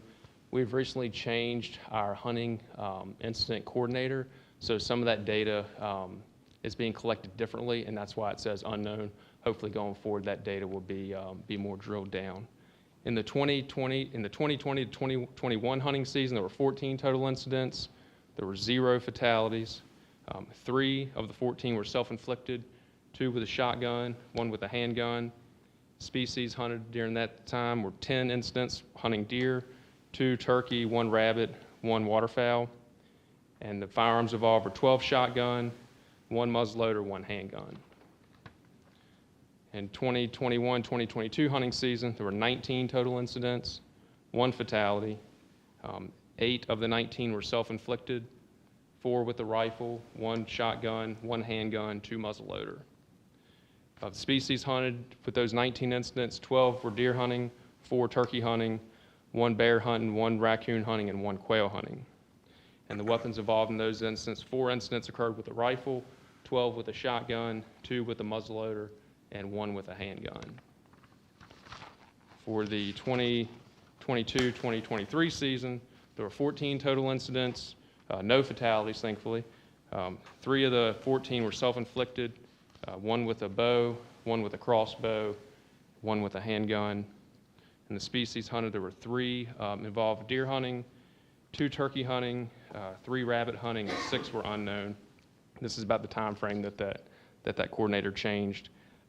Weapons involved was 1 of those incidents occurred with a rifle, 4 with a shotgun, 1 with a bow, traditional bow, 1 crossbow, 1 handgun, and 6 with an unknown firearm. 2023-2024 hunting season, there were 10 total incidents, so we're going down, thankfully. 1 fatality. That fatality was a non-hunter who was struck by a shotgun pellet and killed. 2 of the 10 were self-inflicted, 1 with a shotgun, 1 unknown. Species being hunted in the 10 incidents, 8 were involved deer hunting, 1 turkey hunting, 1 unknown. And the weapons involved were 1 rifle, 7 shotgun, 1 muzzleloader, and 1 unknown firearm. I would say, and again, myself nor the Department of Wildlife Resources, we don't have an opinion on what the county decides what's best for your citizens. However, what I will say is, if and when you do decide to make a decision, if you read 291528 there, which I have provided you a copy, please make that decision and notify our director before May 1st. That way you can get in this digest, and that way the hunting public can know. Some of the counties have missed that deadline. They didn't realize that when they repealed their ordinances that prohibited rifles, that essentially, because their ordinance didn't exist anymore, they reverted back to general state law, which is greater than .23 caliber during the general firearms deer season. And none of their county ordinances that they wished to go forward with were therefore unenforceable until the next hunting season, because they didn't meet that May 1st deadline. So whatever you decide to do, please just keep a check on that May 1st deadline and get that to us so we can get it printed in our digest. Some questions that were asked about what have other counties done. If you look at page 23 in your hunting law digest that I provided to y'all, some of the neighboring counties, this district here, the Northern Neck, District 11, it encompasses King George down to Reedville in the Bay, Northumberland, Lancaster, Richmond County, Westmoreland. 2 of the 5 counties currently allow rifles. In those, that would be King George and Richmond County. If you look at number 93, which is Richmond County, they have several different, theirs is probably the longest. They do require landowner permission in Richmond County to hunt with a rifle. You do have to be elevated in Richmond County as well. Some counties have an ordinance of 8 feet, some of them have 10 feet. It really varies by the county, and the county has to decide what's best, obviously, for its citizens.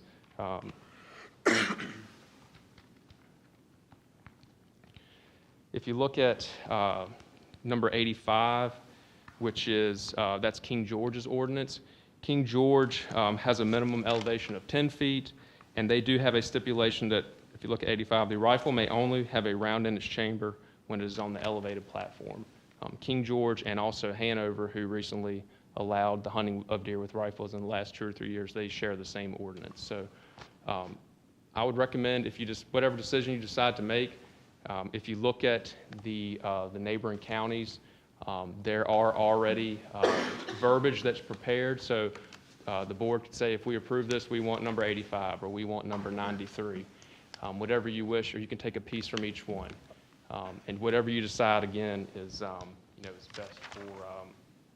is best for the citizens of this county. But does the board have any questions? I do.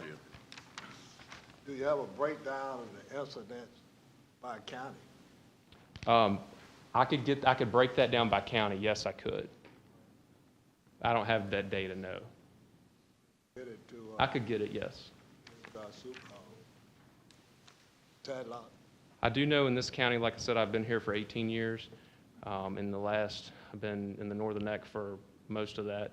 In the last couple years, there's been 1 to 2 incidents generally per year. There was one in this county last year that I recall. And those are obviously involving shotguns during deer season. I could get that information, yes. Not sure if my question is for you or Mr. Tadlock, but we are considering a regulation involving a caliber larger than 23. Yes. What you gave us here says caliber larger than 22. Yes. Why do we have that discrepancy? It should be 23 caliber is the minimum caliber to hunt deer with in the state of Virginia. Okay. So that's the minimum caliber. What's your take on whether a hunter who is allowed to use a rifle, if this ordinance were to pass, having to obtain a written permission slip from the landowner? I can't give an opinion on that. I can just, the board has to decide what's best for its citizens. I can just, tell you what options you have and what other, I think Richmond County is the only one currently that makes you get written permission from the landowner. I think Richmond County is the only one that has that stipulation in their county ordinance right now. Thank you. Officer Bumgarner, does a landowner have the right to refuse to allow hunters, if he allows hunting, per se? Can he stipulate that I don't want you hunting on my property with rifles? And that's between the hunter and the landowner. Nothing enforceable about that, of course. That's correct. Okay. And the verbiage on 85, I like it a lot better than what we've got in ours, which isn't much different, but it's some. And that has basically been tested in courts, and that's a good verbiage as far as you're concerned. Yes, if you look at number 93, which is Richmond County's, they actually allow an exception to that. So if a hunter were to wound an animal, they would be allowed to dispatch that animal from the ground. And that's the only time that the weapon can be loaded is when they're dispatching a wounded animal that was taken from the elevated platform. Something to consider. Okay. Everything else? Who was responsible for moving dead animals when they're on the side of the road? That'd be VDOT, sir. Huh? VDOT. Brian, you have anything? Anyone else have any comments? Staff have anything? I have a question. Would you happen to have a breakdown on those incidents between dog hunters versus a tree stand hunter or somebody just on the ground? Again, the way the data is collected, I would have to look to see if they differentiate between that. I'm not sure if they do or not.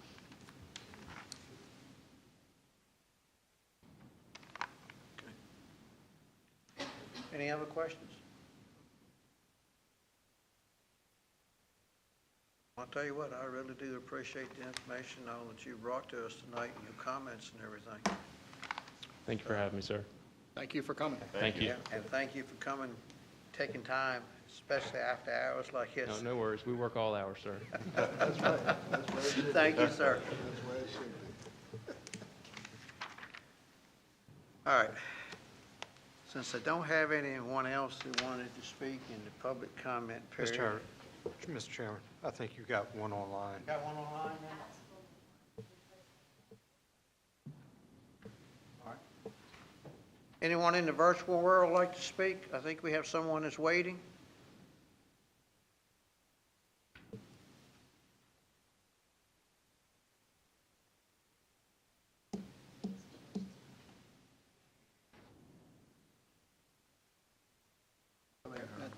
He's not there anymore. Not there anymore. I can hear you very well. All right. There's no one there. Double check one more time. Nothing. All right. Well, since we don't have anyone else that wants to speak, I'll close the public hearing, and the matter is before the board. It's up to the board now.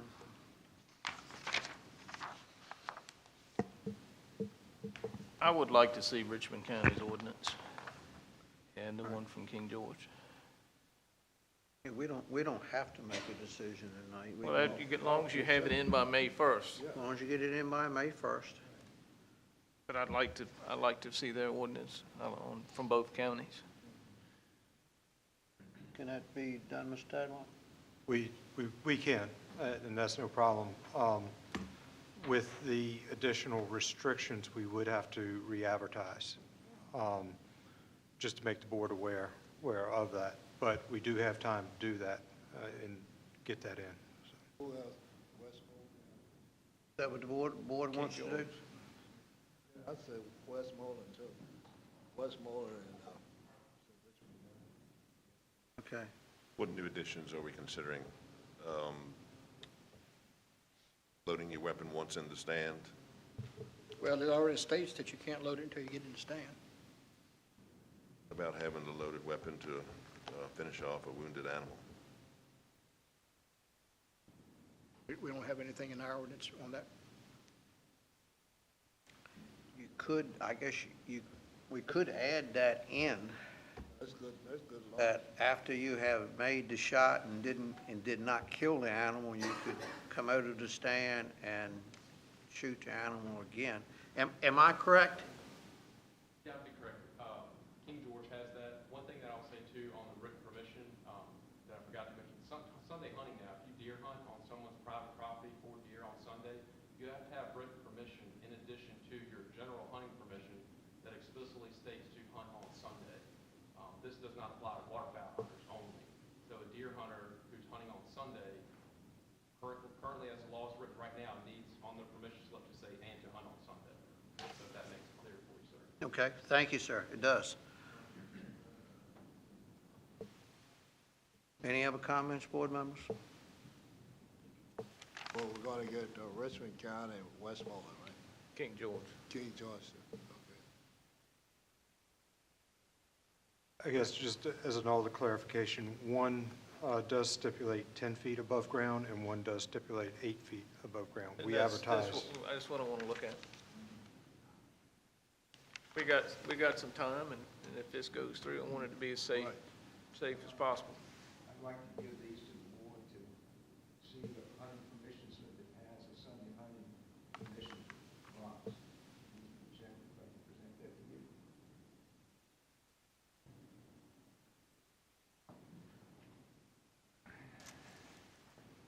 I'll give it to you. Give it to Mr. Williams first if you want, sir. That's fine. This is what we, thank you, sir. My son and I put it together at the time.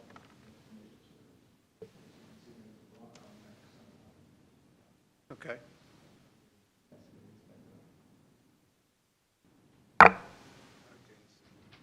Thought you had it away. I do now.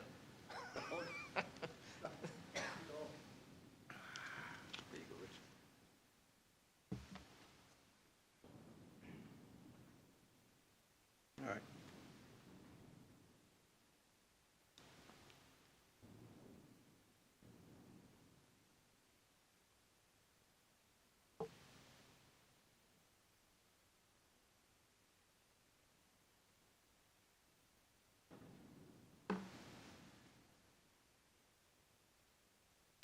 All right, so we'll wait for Mr. Tadlock to get us some information in.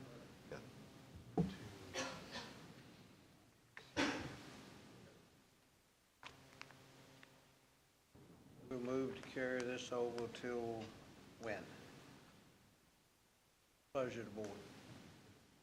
Next regular meeting. Next month's board meeting, If, which is if you do the next board meeting and you look at their ordinances and you decide that you want to add something different than what we've already advertised, then it goes to another month. So Goes to it'll be another January. month. We in have to January. re-advertise.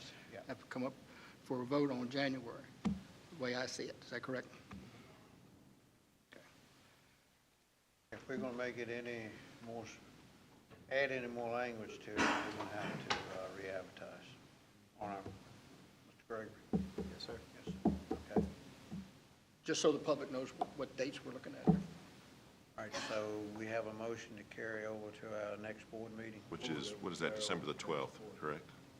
Yeah, I think that's correct. Is that right? That's correct. All right, at 7 p.m. Mr. Long made the motion. I'll second. All right, we got a motion and a second. All right, any other discussion? If not, all those in favor say aye. Aye. All those against? All right. Good deal. All right, next item is a revision to the solar ordinance. Mr. McKenzie?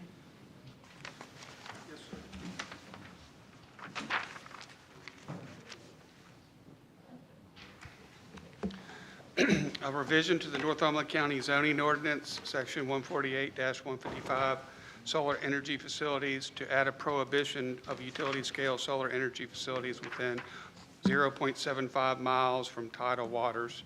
The utility-scale solar energy facility applicant, upon request by the zoning administrator, may be required to provide documentation by a Virginia licensed engineer, surveyor, or landscape architect that no part of the utility-scale solar energy facility shall be closer than 0.75 miles from tidal waters in the county.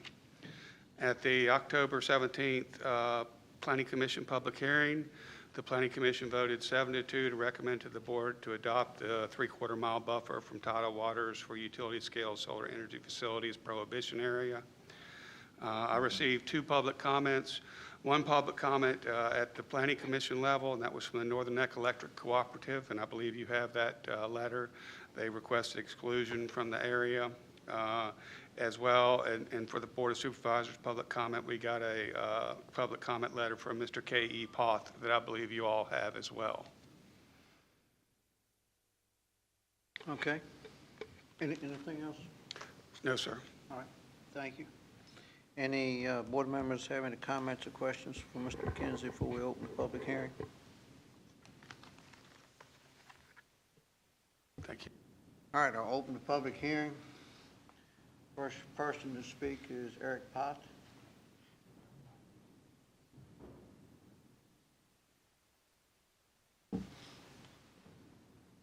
Good evening. Conrad Eric Poth, 328 Mill Creek Lane. It's a Kilmarnock address, but I'm actually in Wacomico Church. I'm not going to rehash what's in my letter. I think everybody's got a copy of it. Mr. Fisher, by the way, thank you for responding to my email to let me know that the letter was received. I appreciate that. I will say something about the letter, just so my thoughts are clear. I feel like my rights as a landowner are being hijacked in this situation. I can see a setback of maybe 250 feet like they have in Lancaster County. I think that's pretty reasonable. But what I really want to bring up is a situation I think nobody is really considering, and that's what I'm going to talk about. Hopefully I can do it in 4 minutes. I've been trying to figure out a way to donate my farm to the Northern Neck Land Conservancy. Currently, I can't do it because I can't make it work financially. And according to my contacts at the Land Conservancy, there's a lot of landowners in Northumberland County that would like to contribute their land into Land Conservancy, but they can't because the finances don't work for them either. The current tax incentives and the other financial aspects, if I were to do it right now, I would only realize maybe half of what my land is worth. I can't make that happen because my pockets aren't deep enough, and I'm trying to set things up for the next generation after I'm gone. This isn't about me. I'm trying to take care of my family. The possibility of having a solar facility on my farm would give me the financial means to go ahead and put my farm into the Land Conservancy because I wouldn't be constrained with the financial aspect of this puzzle anymore. So I think if you adopt a solar policy that's too strict on too many landowners that would like to put their land into conservancy, it's going to negatively impact how many of these landowners can actually do so. That could really change what this county looks like in the future 20 or 30 years from now if you're limiting how much land can go into that conservancy. So I'm asking your board to consider maybe coming up with a program with the conservancy people. Maybe that would make sense with people, for people like me, in order to make something like this happen. It might make some people unhappy in the short term because there's some solar in some places, but the long-term benefits, I think, far outweigh that in preserving the land in its natural state in the future once those solar sites get decommissioned. And it's kind of interesting. The most sought-after land in conservancy is waterfront land. So I just like the board to consider that situation. I don't think anybody's even thought of that yet. So that's all I have to say. Any questions? Thank you, sir. You're welcome. Thank you, sir.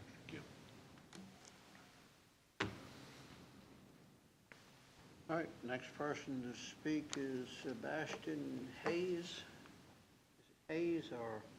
It's Hoyos. Hoyos. I'm sorry, sir. You don't have to pronounce it right, that's fine. But I'm Sebastian Hoyos. Thank you for having me, and thank you for having us here. So we have a little speech here. I'm a little bit of a storyteller, so just kind of why we're here and, you know, kind of the repercussions of the law. So my name is Sebastian Hoyos. I'm the Director of Renewable Energy Solutions at Greenbolt Power Actualize. Previously, I used to work for Duke Energy. 16 years ago, I decided to venture into clean energy because there are better ways to produce electricity without impacting local economics negatively. Also, I wanted to leave a better world for my family and our children. I'm personally affected by how coal plants impact the water supply, where it becomes dangerous to drink the water from my own house due to coal spill. We must do better. Whether or not you believe climate change is real, we're starting to see the impacts on a global scale, and to reverse this, the change must start at a local level. Many companies, countries, and states are starting to change the way they do business, but including sustainability and renewable energy as a critical pillar of the long-term strategy. Because of this, Commonwealth of Virginia decided to compel all utilities to change their fuel mix to a cleaner resource by 2050. So why are we here? In order to maintain the grid stability and provide clean energy to customers, utilities must change the status quo by incorporating more renewable resources as part of the generation mix. As such, utilities are asking developers like us to help them with this hardest task. Our company's solar project in Northumberland County is helping one of those utilities. The proposed solar ordinance amendment to create a 0.75-mile prohibition zone will impact the local landowner not being able to use his land the way he anticipated due to this restriction. It will also directly impact the local economy because the county will not receive the property tax revenues and the county residents will not receive renewable energy from this project. This project is connected at the distribution level, so a lot of the energy will be consumed here. Additionally, local job creation will suffer because of the prohibition and more people will leave the county. And finally, and most importantly, the state utility will not be able to provide county residents with clean and reliable energy to keep your lights on. So let me ask you, why is this massive setback so important? Is a proposed setback just a desire of a few and not the majority of the impact landowners? Also, what impact will this prohibition have in other businesses trying to do business here in Northumberland County? In the 16 years I've been doing this in renewable energy, I've never seen so many thousand localities go against what's good for the environment and the residents. Thank you. Any questions? Any questions, gentlemen? What was your last statement? I misheard that. I said, I'm sorry, in 16 years that I've been doing this in renewables, I just never seen, in the state of Virginia, there's a lot of apprehension about the renewables and doing good for the environment and the residents. I did this in North Carolina. A lot of the landowners and farmers that we worked when I was at Duke Energy, they were happy to have solar. So it just, I just never seen it, which is very, very, I don't know, it's been kind of dumbfounded by the whole proposition here. So. Well, let me ask you a question, sir. Mm-hmm. In your travels and your work, how many times have you worked in a retirement waterfront community? In a retirement waterfront community? You said you'd never seen this sort of thing before. Yes, but I never worked there. I never worked with a county like this. Yeah. Well, welcome to Northumberland. Thank you. Yeah, now, ask you a question here. All right. As far as land values, in your opinion, does a solar facility increase or decrease the surrounding property land values? So the solar facility is not going to be there forever, right? So it's going to be there for a time being. Now, that could be, what, 30 to 40 years? For this one, it's 20 years. All right. So it'll be 20 years, right? After 20 years, the solar could be removed. It's going to be decommissioned. The land is going to be there to be used again for the purpose. But if it's there and it's making money, they're probably going to refurbish it, right? Well, they could renew the contract, but So it could go on and on and on. correct. But that depends on the contract, and it depends how it was, in the landowner as well. So I think there's some dependencies there as well, but I think that's, whether or not increase or decrease the value is just a matter of, what would you say, Bedin? Yeah, look, I think the land is going to be there. It's not going to disappear. Right. And will the land increase? Yes, it's going to increase directionally along with the values of all other properties. The land is something that doesn't depreciate. Sir, would you like to come on up so we can hear you? After, I think. Yeah, so Vadim Well, is you can come on up now, because, we can talk to both of them. I think that would be helpful. Thank you for hosting us. And I'm Vadim Ovchinnikov. I'm the CEO of Greenville Power Actualize. Our company is present, has significant presence in the U.S. and 14 countries in Europe. Our largest shareholder is KKR. It's one of the largest investors in the world. I've done solar for many, many years. I've done, in fact, all technologies that you can think of except nuclear. I've done wind, I've done solar, I've done biomass, I've done geothermal, I've done it all. And I've never seen a state, I live in McLean, for the past 17 years, that's been my home. I've never seen so much opposition across many, many counties. In fact, Virginia is probably the #1 place for solar opposition. And we are a highly responsible, sophisticated entity. And we always want to listen and work with the counties. And we do no harm. And as far as the land values go, landowners always ask us, well, what is it going to do? And, well, the land is going to be there, and it's not going to get worse. It's not like anything is leaking. It's all false. It's even humorous to listen to those things. It's so much just lack of education on people's mind. They keep saying stuff, and it's been tested and retested, validated and revalidated. That's why you've got over 50 to 100 countries that have solar. It's been in existence. BP has done solar like 30 or 40 years ago, and some people worked for me with 40 years of experience in solar. So look, I like all technologies because all of them have a place and a purpose.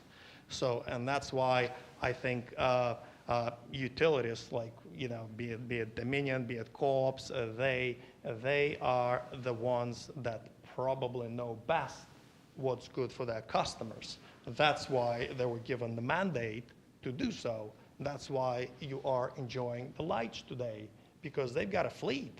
Just like Uber has cars, Dominion has a fleet of technologies that do different things, and it's a sophisticated business, and they know that business.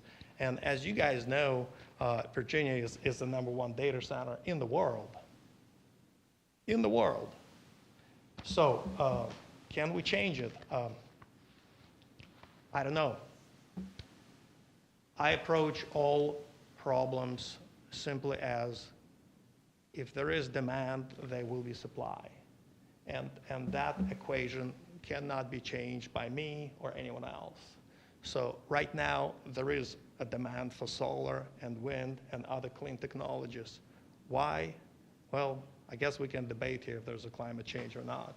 But I think there's a mix of technologies that's being used, and gas isn't going away. It's 24/7 power supply. Coal is terrible, as we all know. I've consulted and worked for many utilities. I've won many long-term power purchase agreements across many states and many countries. So I think we've got a wealth of information, and our project is impacted. So I don't know. I should probably kind of morph into my speech. I'll keep it short, hopefully in 3 minutes, guys. And I would love to hear your questions, because I feel like you deserve at least to hear the truth. I know, Mr. Haney, you did. I've been observing you guys. That's why I came early, just to see what drives you. And if you want to hear the truth, I think I'll do my best to tell you what solar is and what it's not. And technical side or financial side, feel free to ask me. I've done it all. I financed over $20 billion of projects, over 35 gigawatts. 35, that's 35,000 megawatts. So you can rest assured that you will get an answer from me. And I typically don't come to those meetings, but I've been seeing many, many things in Virginia, and you're just one of the counties. So I've got over a dozen projects in multiple counties. And I love the people that I see and I get to meet. I get to talk to many, many landowners, and they're great. And some don't like solar, and it's okay. They don't lease it to us. Some love it, and we have a deal, and we go through the process. We go through site control, we go interconnecting our facilities, be it transmission, be it distribution, et cetera. And then we make it happen. And we work with the counties. Whatever issues you have, in fact, we solve some of them for you guys, for the benefit of the residents. But anyways, our company has a 20 megawatt distribution connected project on Mr. Paul's property. Distribution connected means the power will stay in your county, simply because it connects to a three-phase versus transmission line, meaning it's going to flow away from the county by definition.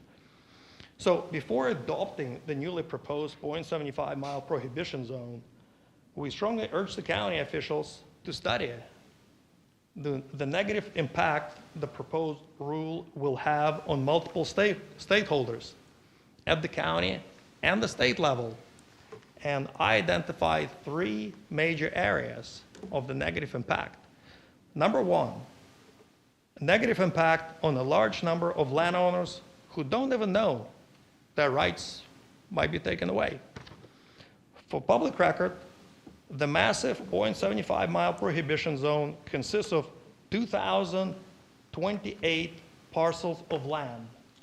2,028 parcels of land, amounting to over 87,000 acres, owned by 1,510 different landowners, individuals, single moms, elderly, widows, handicapped, people of all races, all walks of life, companies and other organizations, all of whom have their own dreams, and many of whom do not mind solar, but in fact understand the importance of solar. And they're the ones who lease their land to us. Many don't, but some do. Has the county reached out to each of 1,510 landowners and asked them how their lives and rights as landowners would be impacted by the proposed amendment? My observation, my personal observation, is that the county may not have followed this due process other than public advertising. I get that part. Because Mr. Poth, as an example, it's a single example. I called him and I asked him, do you know what's happening? He was unaware until about a week that this is happening. I think we could probably do better explaining what that prohibition may mean for some landowners in the long term. The second is negative impact on the state utility. Not co-ops, they're small and they're getting a buying energy. They don't have generation facilities. All of those co-ops, very few in Virginia have generation capabilities. They just buy and they distribute via three-phase. So our project is a distribution connected project and will supply energy locally. The project is under an executed 20-year power purchase agreement with the state utility that agreed to buy green energy from our solar facility and supply it to Northumberland County residents as part of its commitment under the Virginia Clean Economy Act. This project will also maintain grid stability and reduce blackouts for you guys, for Northumberland County residents, among many other things. The state utility just filed our solar project with the Virginia State Corporation Commission.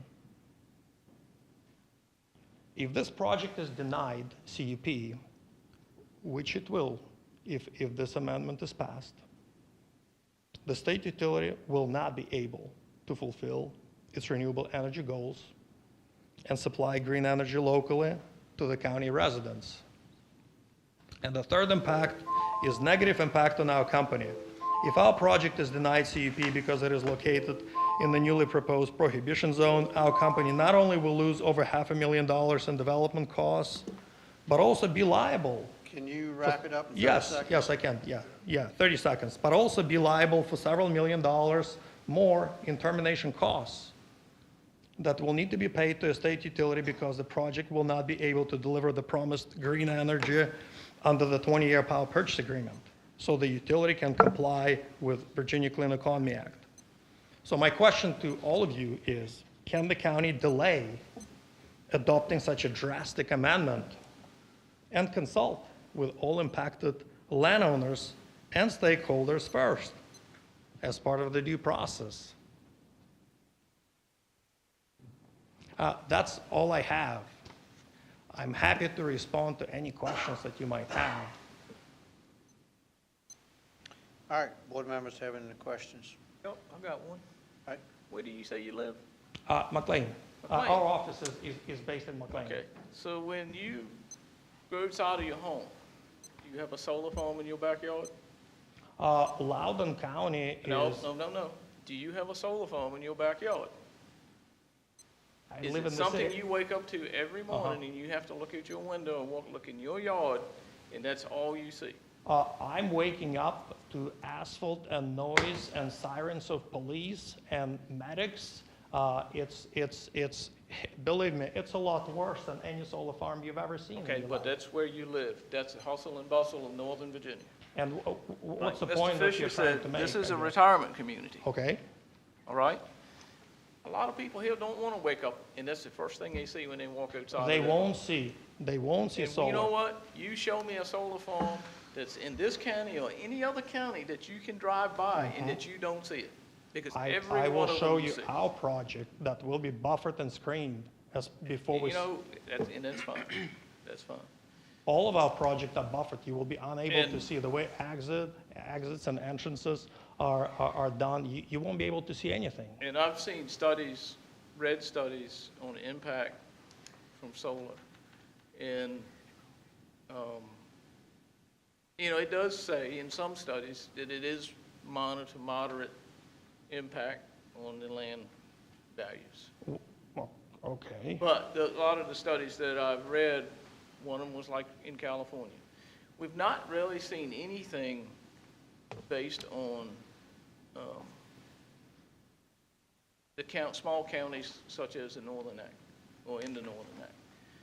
You can only listen to what, you know, the realtors say. And of course, they say it may have an impact. Or it may not. I can show you many universities have done independent studies about the real estate values. So obviously we can argue, and I don't know the answer, but I think the fact of the matter is, if you really think about any solar farm, it's racking that's driven 3 feet in the ground, and it's got panels on top of it. It's very easy to decommission. It will always be decommissioned because the value of it is a lot higher than if we leave it alone. Right. So have there been bad practices in the past? I assume yes.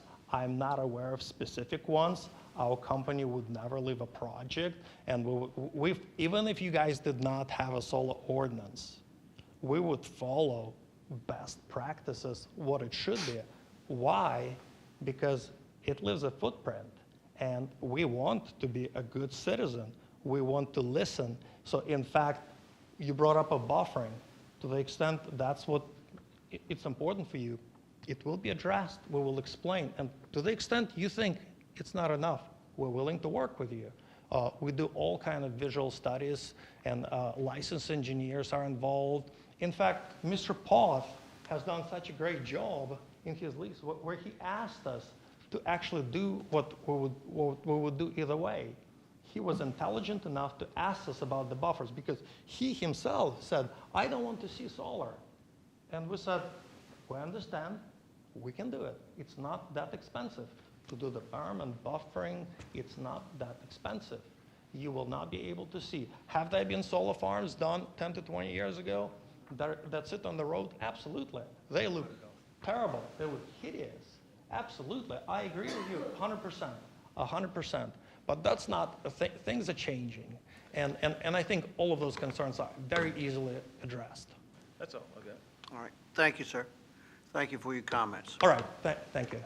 Thank you. All right, next on the list is Bob White. Bob is online. Sir? Bob is online. Bob is online. I think it's virtual. Okay. Thank you. I'm online.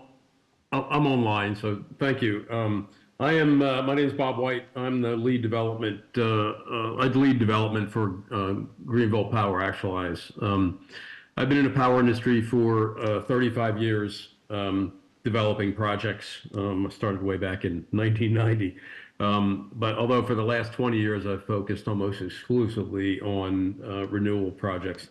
I won't go over the same things that Vadim and Sebastian went over, things such as land rights of the landowners and the over 1,500 landowners whose rights, if this is passed, will be taken away, or our own land rights through our lease and the significant financial harm that we will suffer if the amendment is put in place. But one thing I want to point out is that you mentioned that we were told by the county administrator that the purpose of this was to preserve these lands for residential development. Well, this ordinance is focused on solar. If it was to only allow residential development, then everything but residential should be prohibited, not just solar. But the real thing I wanted to point out about focusing solely on residential development is about 2/3 of the county is going to be covered by this 3/4 mile setback. Residential development, the valuation of residential properties does not provide enough tax revenue to cover the services that are required by the people that live in those houses. And you need a robust growth in manufacturing, commercial, and industrial development in the county in order to help pay for those services. Residential cannot pay for it on its own unless property taxes are very high. All you need to do is, to see an example of this, is look to Long Island, New York. Long Island has very little, almost no industrial and very little commercial, and their property taxes are through the roof. People cannot afford to live there. Matter of fact, when people retire, they leave Long Island because they can't afford to pay the property taxes. So you need to think very long and hard about focusing solely on residential retirement because number one, residential retirement communities, because people that retire aren't going to be able to afford high taxes, and the high taxes will be there if you focus solely on and take 2/3 of your county and focus it solely on residential development. Like I said, I won't repeat the same things, but I will ask in closing that we believe that the proposed setback will have detrimental effects on the county. It will take a potential source of tax revenue that requires no county services. So the tax revenue is just money that you don't have to spend on services because solar doesn't need any county services. It'll take it away from the county, which could help to provide some of that commercial industrial tax base. So we think it'll be detrimental to the county to focus, to put this ordinance, this amendment in place and restrict a large area of the county to just residential, as well as restricting the rights of a significant number of property owners. We would ask that this be tabled and that further study be done to really understand the impacts to the county of what's being proposed. Thank you. All right, thank you, sir. I have no one else on the sign-up sheet, but anyone else like to speak? Anyone else like to speak on this issue? Come on up, ma'am.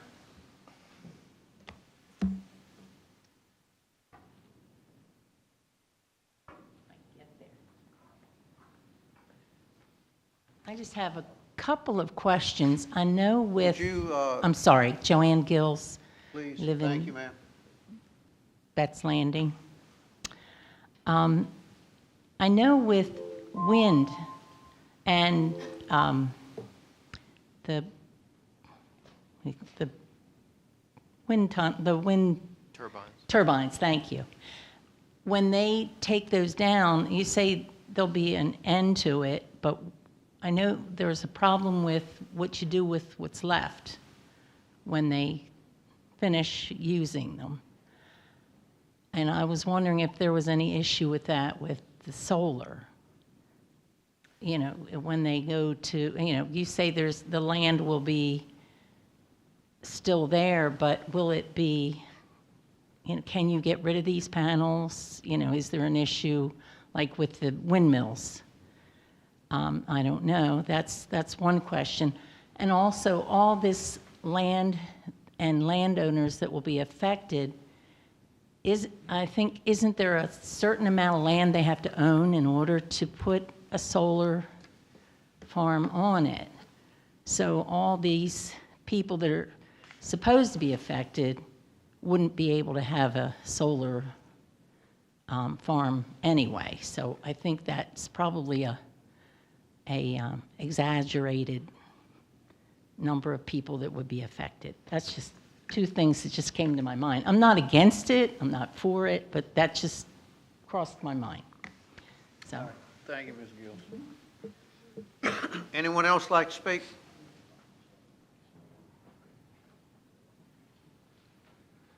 Good evening again. Craig Grass, Bluff Point Road. I got a farm down on Bluff Point Road, and I can only see this ordinance hindering what my children could possibly use as a revenue source to keep the farm.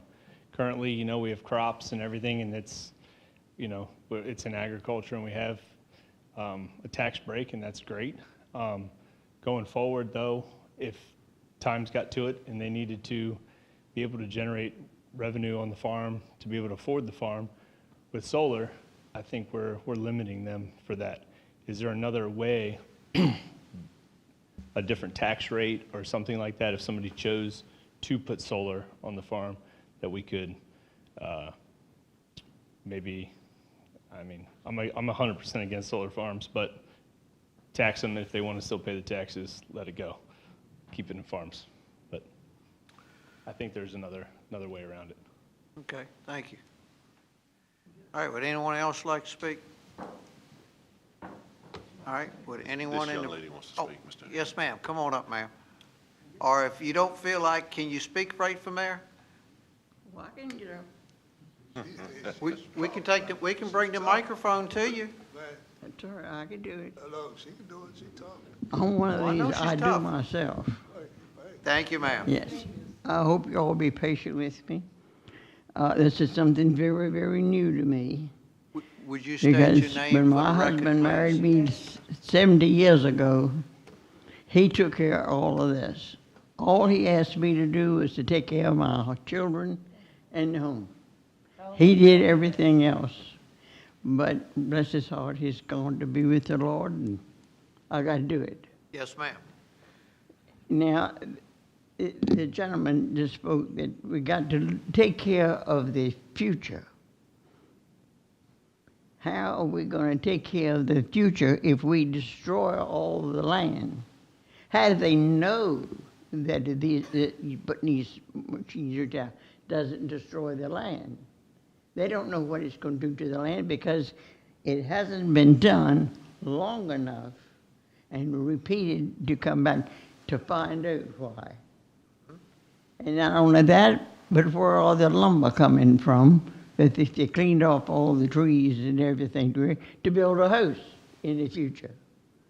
How are we going to raise food for the future? You know, it goes back to one thing. the man said that you made a lot of money, you could put that in the bank and give it to the next generation and whatever, and they'll have a lot of money, but where are they gonna build their churches? Where are the stores gonna be built? Where are our factories gonna be built? So they can use that money that they've got to pay for that. I mean, you've got to think about the future, it's true. But remember, God said that the love of money was a root of all evil. And honey, we got enough evil here already. We don't need to breed anymore. Amen. And that's my piece. That's what I got to say. And I know that I don't have long here because my days are very, very numbered. But there are my great-grandchildren and a lot of other great-grandchildren. What's going to happen to them? We're not looking to take care of the future when we're ignoring them and going off half-cocked, trying to make a few dollars in your pocket. That ain't going to do a thing in the world but make you spend it. And what are you going to have after you get it? You spend it, you ain't got it. And I thank you all. Thank you, ma'am. Tell them your name. Oh, did I tell you my name? No, ma'am. Oh, you know, I If you fell don't down mind and doing that broke for it. the I record. haven't Yes, found ma'am. another one. My name is Helen Mutcher. Thank you, ma'am. All right, would anyone else like to speak? All right, would anyone in the virtual world like to speak tonight? Anyone in the virtual world like to speak? Ms. Morgan? All right, anyone in the virtual world like to speak? All right, if not, close the public hearing, the matters before the board.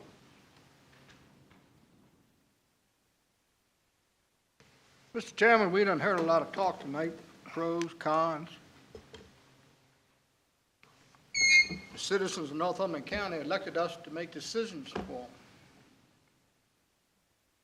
Solar thing, I've been dealing with it in the Planning Commission for the last 12, 14 years. And I moved up here to the Board of Supervisors, and I'm still dealing with it.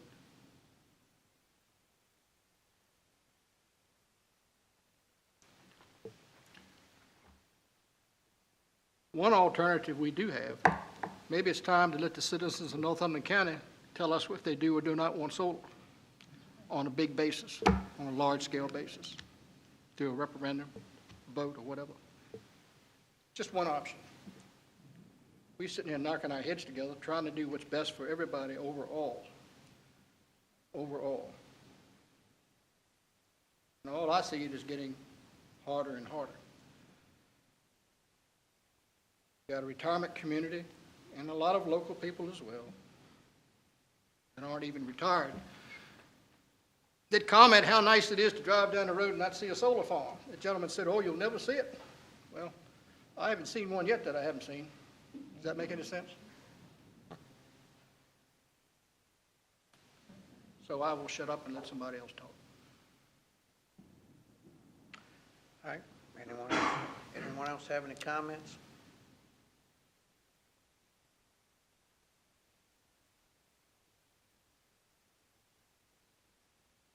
All right, what's the pleasure of the board?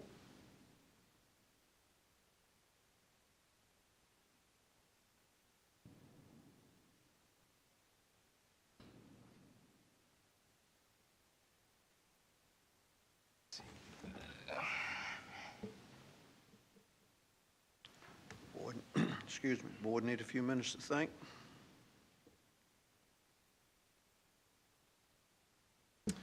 I'll make a motion, we approve it. Approve it with the 3/4 mile setback? Yes. All right, I'll second it. Any other discussion? All right, all those in favor say aye. Aye. All those against? All right, motion passes.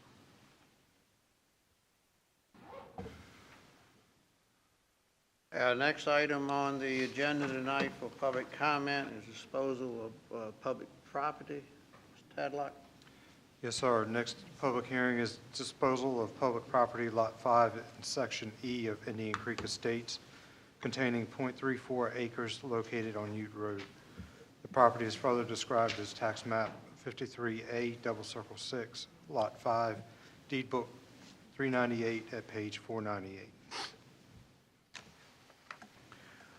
All right. Board members have any comments before I open the public hearing? All right, if not, I'll open the public hearing. I have no one on the sign-up sheet that that's signed up to speak. Would anyone like to speak? Come on up, ma'am. Hi, my name is Jerry Ludwig, and I am the person that's interested in purchasing that lot. Yes, ma'am. And I've sent you all something with the proposal, and I understand this is a formality, but I just wanted to introduce myself if there were any questions. All right. Okay? Thank you. Thank you, ma'am. All right, would anyone else like to speak? Anyone like to speak on this public issue of disposal of property? All right. Would anyone in the virtual world like to speak on this issue?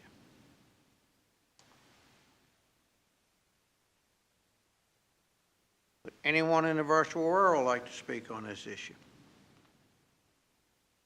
Anybody? All right. I'll close the public hearing and the matters before the board. What's the pleasure of the board, gentlemen? I make a motion that we go ahead with it. All right, I have a motion. Do I have a second? Second. And a motion and a second. Any other discussion? Oh. Did we designate a position for those funds? Or just going into the regular treasury? I thought they were going right in the general fund. Is that correct? Yeah, general fund. That's correct. The board has not stipulated otherwise. Would you suggest anything else, Mr. Gregory? No, I think you can make that decision at a later time. All right, general fund. Okay. All right, we got a motion and a second. Who second? All right. Any other discussion? If not, all those in favor say aye. Aye. All those against? Motion passes, Mr. Tadlock. The next item is to consider an amendment to the county code. Mr. Tadlock? Sir, next item is to consider amendment to the County Code Chapter 68 titled Fee Schedule. Purpose of the amendment is to increase the building and land use permit fees. The proposed increased fees will help defray the required advertising and staff costs associated with managing the permits. As the board is aware, we have modified our process on the conditional use permits. Those are now going to the Planning Commission and the Board of Supervisors, which increases our advertising cost. There are several other items in there for your consideration as far as fees that that staff looked at, reviewed, and felt like that we needed to increase due to the advertising cost. All right, any comments from the board before I open the public hearing? All right, I have no one on the sign-up sheet. Would anyone like to speak on this issue of raising the fees? Anyone like to speak? All right, would anyone in the virtual world like to speak tonight? Anybody online? All right, would anyone in the virtual world like to speak? Nobody? All right, close the public hearing. The matters before the board. It's a pleasure to the board, gentlemen.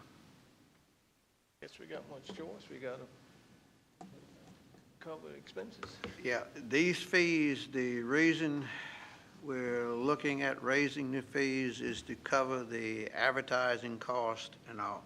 Because when you have to have a public hearing and the Planning Commission on this issue and then have it again at the Board of Supervisors, you have double the advertising fees. And that's why we're trying to raise the fees to cover the advertising costs. All right. Do I have a motion? Motion to approve. Do I have a second? Second it. All right, got a motion second. Any other discussion? If not, all those in favor say aye. Aye. Aye. All those against? All right, motion passes. All right, ladies and gentlemen, I have nothing else on the agenda tonight except for to convene into a closed meeting. And I shall entertain a motion from, in the proper verbiage from Mr. Tadlock to go into a closed meeting. Yes, sir. I need a motion that the Northumberland County Board of Supervisors convene in closed meeting pursuant to Virginia Freedom of Information Act, Section 2.2, 3711A1 for the discussion consideration of personnel matters, Section 2.2, 3711A3 for the discussion or consideration of potential acquisition of real property for a public purpose or of the potential disposition of publicly held real property where discussion in open meeting would adversely affect the board's bargaining position or negotiating strategy. One item that we need to add is Section 2.2, 3711A8 for consultation with legal counsel employed or retained by a public body regarding specific legal matters requiring the provision of legal advice by such counsel. And Section 2.2, 3711A29, discussion of the award of public contract involving the expenditure of public funds, including interviews of bidders or offers and discussion of the terms or scope of such contract where discussion in open session would adversely affect the bargaining position or negotiating strategy of the public body. Invited to attend the closed meeting as necessary are the county administrator, county attorney, and assistant county administrator because they are deemed necessary and the presence will reasonably aid the board in its consideration of the topics to be discussed pursuant to Virginia FOIA Section 2.2-3712F. All right, motion, please. So moved. Second. Second. All right, motion second. Any other discussion? If not, all those in favor say aye. Aye. All those against? All right. Ladies and gentlemen, I would thank y'all for coming tonight. Thank you for your comments and all. And you're very welcome to wait until we come out of closed meeting, because we'll come back in open meeting. But if not, thank y'all for coming.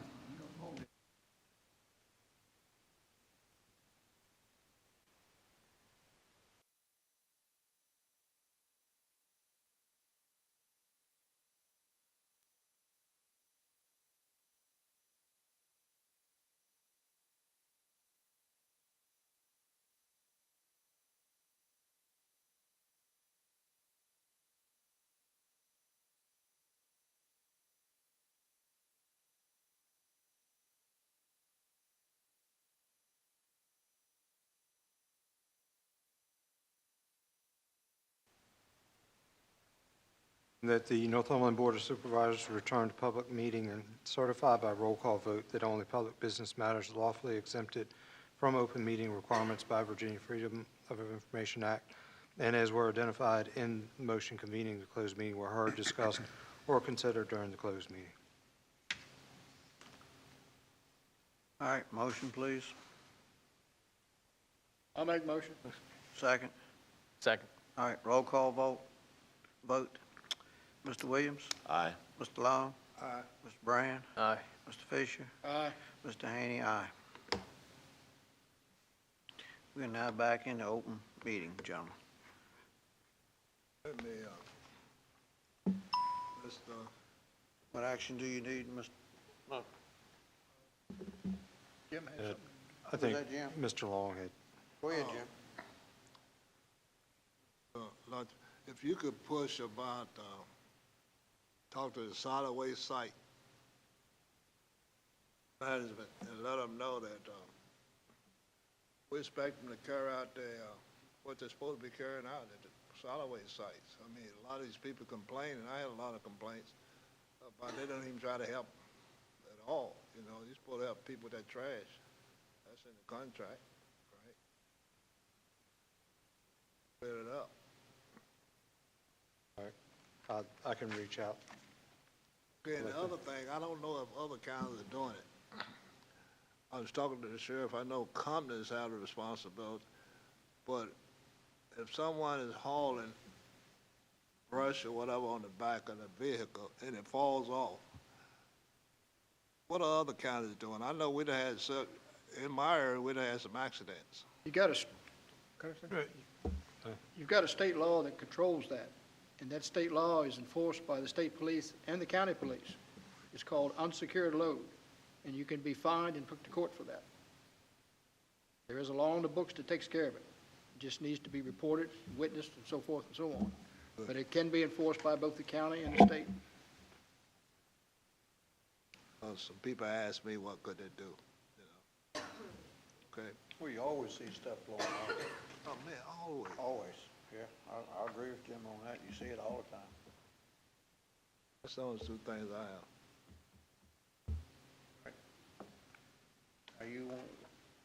What do you want us to take care of first? First item I have is the estimate from Bay Restoration for the mold remediation in the amount of $7,917.09. All right, have a motion? I move that we go into contract with Bay Restoration. Second. All right, got a motion, second. Any other discussion? If not, all those in favor say aye. Aye. All those against? All right, that one's taken care of. I think that was the only thing I need. And All you need. That's the only action I need right now. That All right. was enough. Gentlemen, you want to keep the meeting open? Keeping it open until the, We got other stuff Yeah, to we deal got with. Tuesday, Yep, we need to keep it open. 1 p.m. All right, motion to carry over till, it's Tuesday. the 19th? 19th at 1 p.m. All right, motion is second. All those in favor say aye. Aye. Thank you all for coming.